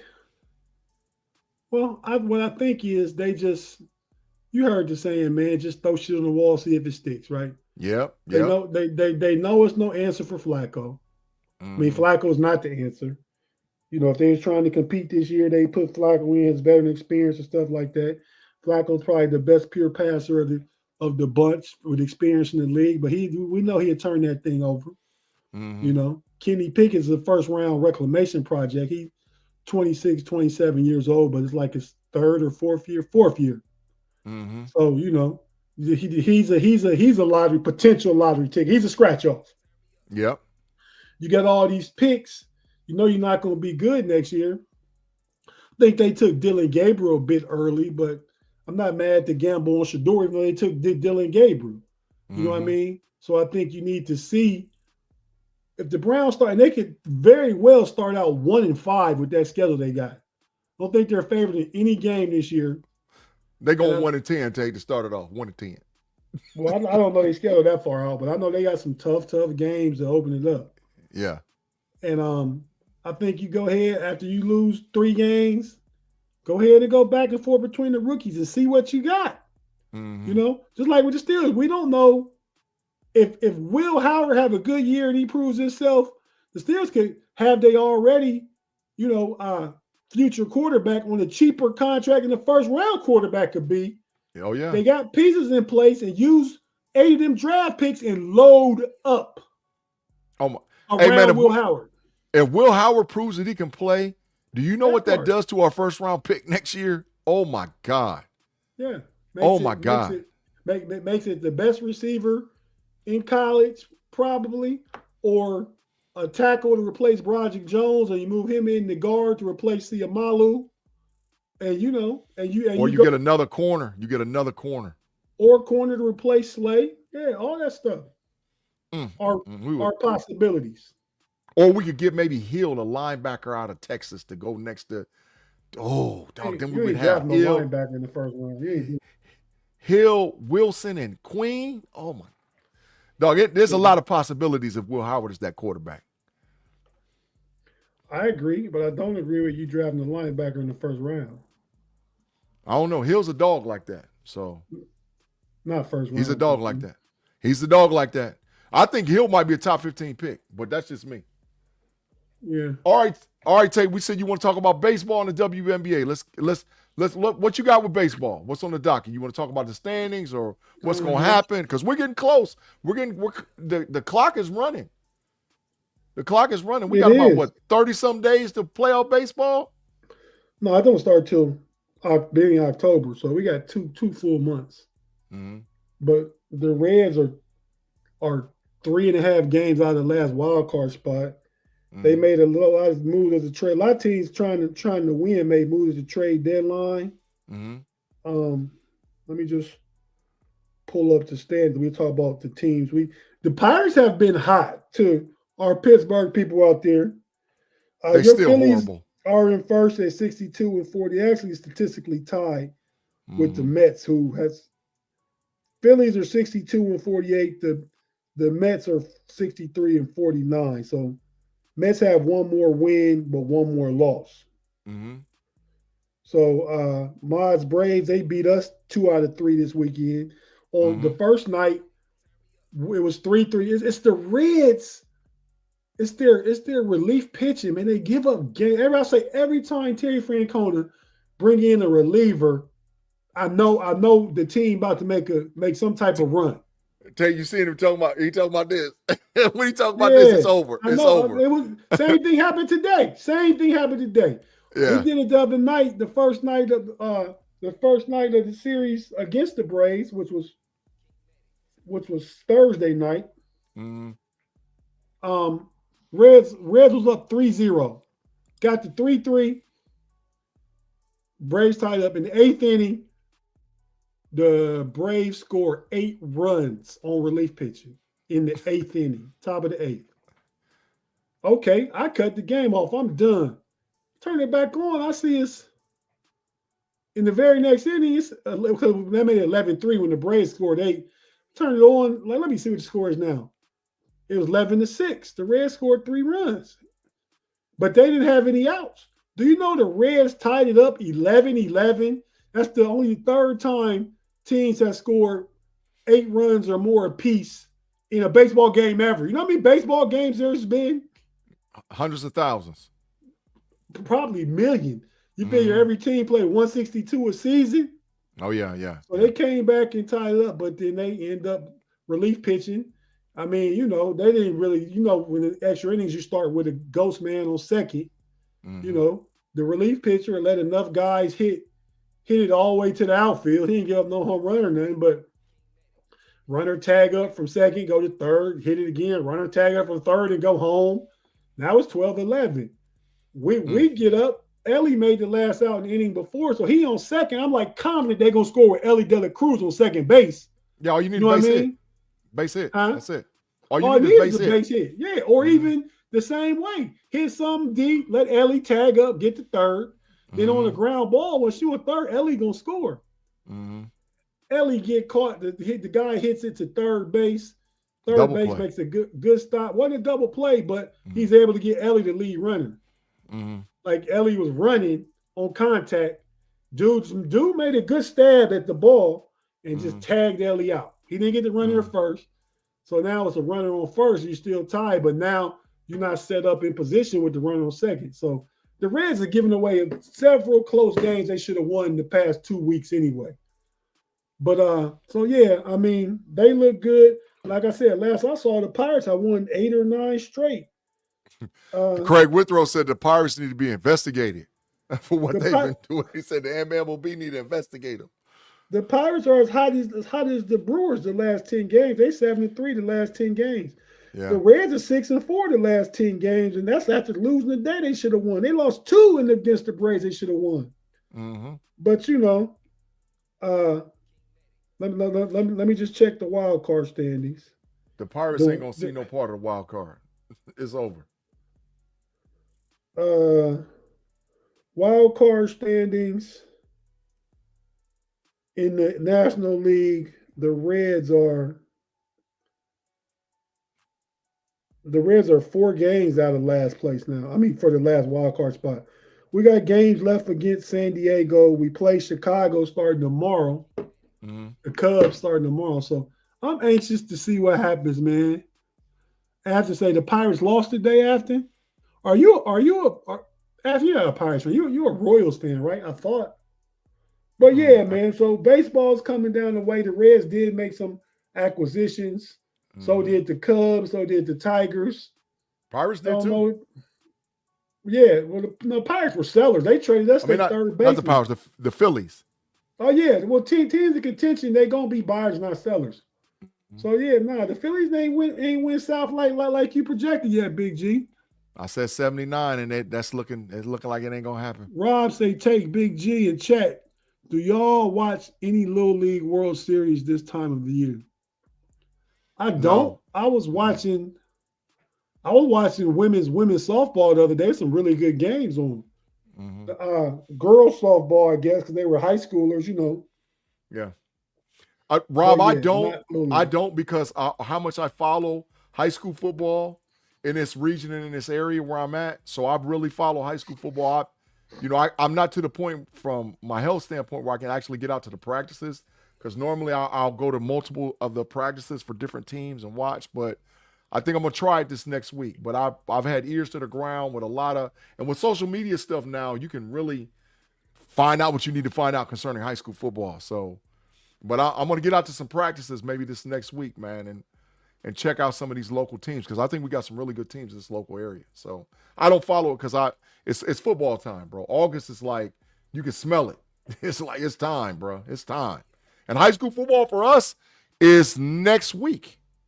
So not this Friday, but the following Friday is the first high school football game in Ohio. So yeah, it's time, man. It's time for high school football to kick it off. So you go high school, college, pro. Let's go. Yeah, all right, Tate. Last subject, you said the WNBA, unless you got anything else. The WNBA, we can revisit it. They playoffs don't start till middle of September. We can just talk about that next week. Okay, cool. All right, so let's get party shots. Let's do what we do to get out of here every week on the podcast. Tate, what you got, bro? What you got? Big G. Mm-hmm. You know,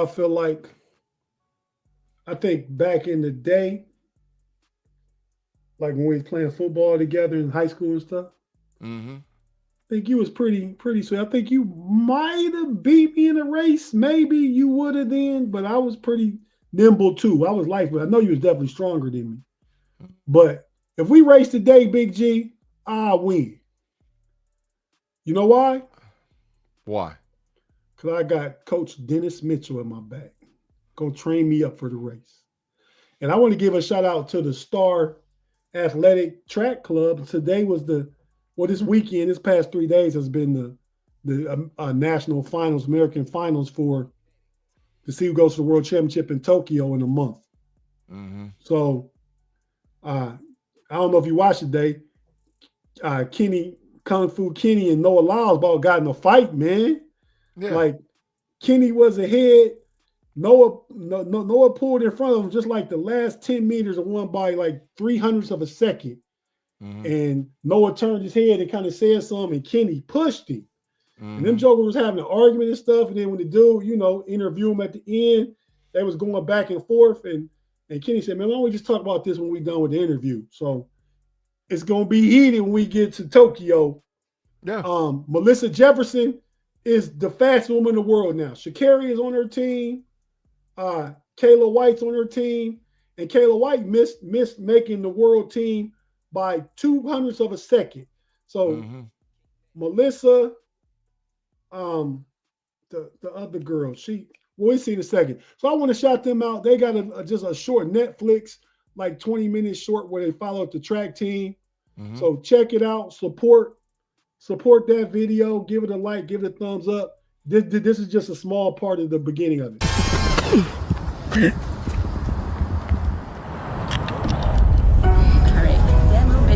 What's your role here? I'm the vice president of Star Athletics. My husband and I started this track club about 15 years ago. And I was one of Dennis's first athletes when we started Star Athletics.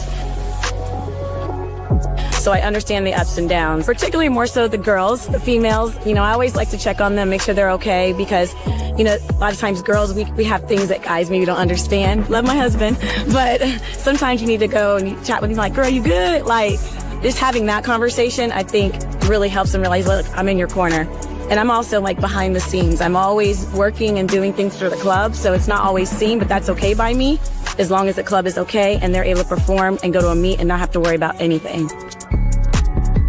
This is one of our, obviously our best groups. We've had many great athletes in the past, but as a whole, just a lot of stars, a lot of star power, I should say. And I just think they all have this family environment, and I think that's what creates this great performances and great practices for them. One of the things about Star Athletics, like we said, is family. You know, a family sticks together no matter what, through thick and thin. You know, when you have people with you and people around you, it's easier to get things done when you're together than apart. So that's what one of the core things is, you have to be part of the family. Guys ready to go? Guys, come on now. Let's start this workout the right way today. I want everybody being aggressive front side right from the hole now. We got 2, 2, 1. Let's go, guys. Set them up. Set.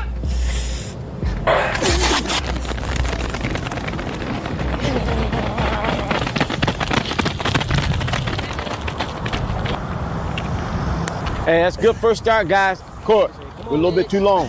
All right? Everybody else is in the pipe. Kenny, let me get my eyes on a couple of those. Come on, Beast Dude, let's get to running off the hole now. Front side, just like we did yesterday. Let's go, guys, set them up. Come on, guys, attack that front side. Set.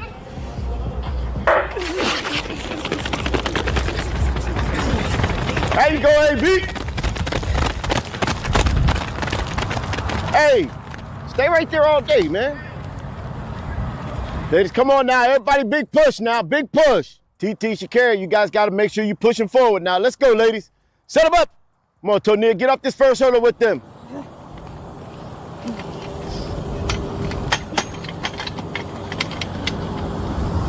Set.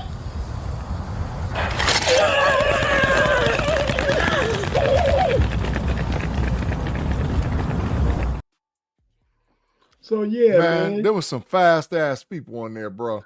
it is, man, and I've been out there to some practices before, man, and when you standing on the inside of the track, you know, like on the field, and you standing by the track though, them jokers go running by you, you can feel that power, man. You can feel that. You can feel that power just come by you, man. But I definitely got to give my brother-in-law Dennis some no ditties. He said attack the hole from the front side and all. Bruh. Yeah. I know you an old super OG. I gotta let you know, bro. You got some big pauses and no ditties coming your way. After you get back from Tokyo next month. But yeah, man, just shout out to them and check it out on Netflix. It's about 18, 20 minutes. Just search exclusive look inside Star Athletics Training. Search Star Athletics Training and just get out a watch. You'll find it real interesting. And if you're new to the channel, and if you haven't watched our interviews, because we had multiple interviews with Damu Cherry Mitchell, we've had interviews with Dennis Mitchell, go back and archive the channel. We've had interviews with them. We've had them live on the show before, man. Great guests. We love them, and they have an open invitation to come on anytime they want to. So absolutely, yeah. Got to check it out. Got to check that out video out, and go back and archive the video with us. When track season our way, man, I'm going to try and get an athlete or two to see if they can join us on the podcast. But absolutely. Yeah. So shout out to them, man, and y'all check that out. That's it for me, Big G. Yes, sir. Hey, y'all, so listen, like I said, it's countdown to football. We got our first preseason game Friday night against the Jacksonville Jaguars. All your favorite college football teams are in training camp right now. We got less than about 3.5 weeks till the college football season kicks off. High school kicks off here in Ohio in a week and a half. We got a lot of good stuff concerning football, and I'm glad it's football season. So saying all that, I say this. Fan stands for fanatic, right? The one thing that always discourages me, maybe it's because I was involved with coaching at different phases of my life with different kids, is you see these fanatical people go to the stadiums and act a fool, right? Now, if you pay your money to get into a stadium, whether it's high school, college, or pro, you paid your money to get in. But you did not pay your money to degrade or talk crazy to some of these people. I understand at the professional level, you can say you suck, you're trash, and all whatever else. But when you start making it personal and talking about their family members and friends and doing strange stuff to them, it's not cool. It's definitely even not cool at the collegiate level. And believe me, Buckeye Nation is fanatical, right? But every sporting event I've been to, high school, college, or pro, it always seems like somebody just acts up. and they just take the fanatical beyond what it's normally used to. So I encourage all you guys to, yes, support your local teams, support your collegiate team, support your pro team, but don't be fanatical like that, man. Life and death ain't going on because your team loses, unless you're foolish enough to bet your house or bet your retirement on FanDuels and stuff like that. Because then, of course, now you're going to panic. But really, really take your time and really sit back and enjoy the games this year. I think we're going to have an outstanding football season. I'm looking forward to the college, the professional, and the high school, man. Looking forward to a great season this year, man. Regardless of whatever happens, I'm looking forward to a great season. I'm just loving the fact that football's back in full effect. So congratulations to all the guys that's made it through the two-a-days, because those are over. And now build for your future and build for your team and try to win this year, man. I'm cheering for everybody except for them big trash Baltimore Ravens and them zesty Chicago Bears. Get them out of here. I can't stand neither one of them. So I want everybody else to win until they play my team. You play Pittsburgh, you're taking an L. You play Ohio State, you're taking an L. I got a bunch of different high school teams that I cheer for. So you can win all the games you want to win until you play us, and then you're taking an L. So that's my final thoughts for the KnoItAllz, Tate. Like you said, you got anything else going on, bro? You muted. Well, I guess I do have something else. A big five. Man, that jar is full, bro. That jar been overly full.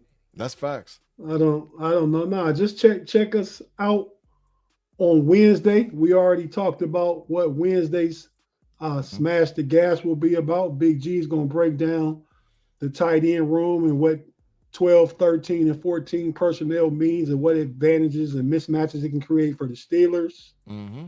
Check that out.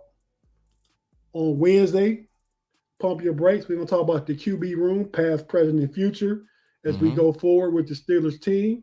And whatever any other questions the live chat has.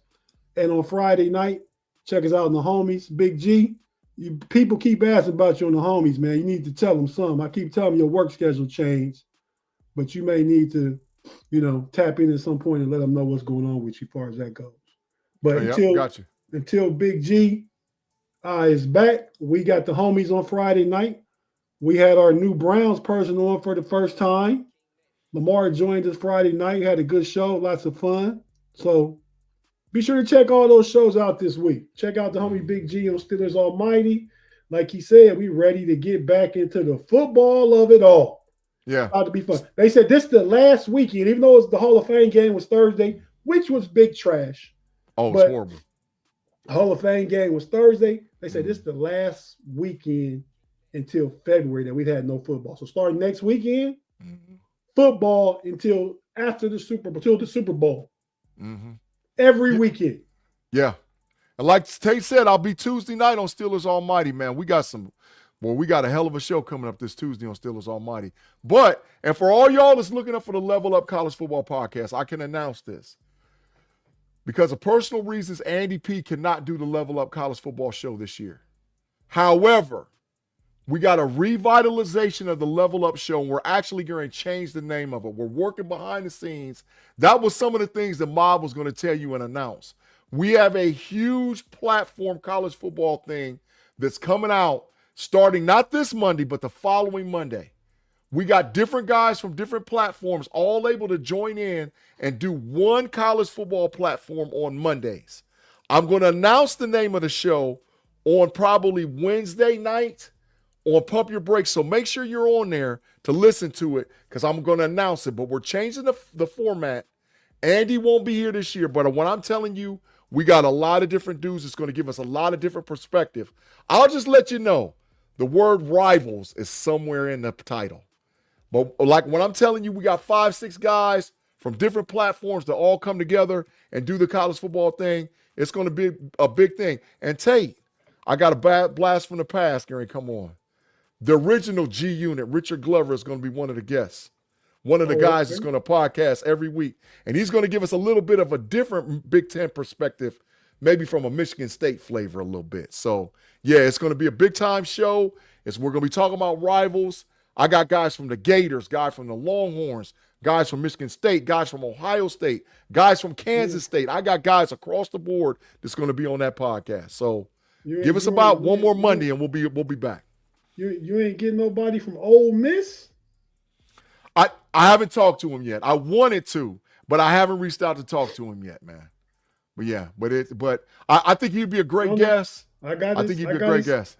I got his number. Yeah. Yeah. The one I'm looking for, and William Howard, if you're out there, holler at a player. So we're looking for him too, man. So get some Tennessee flavor in there with William. Yeah. We're gonna have a big time college football podcast.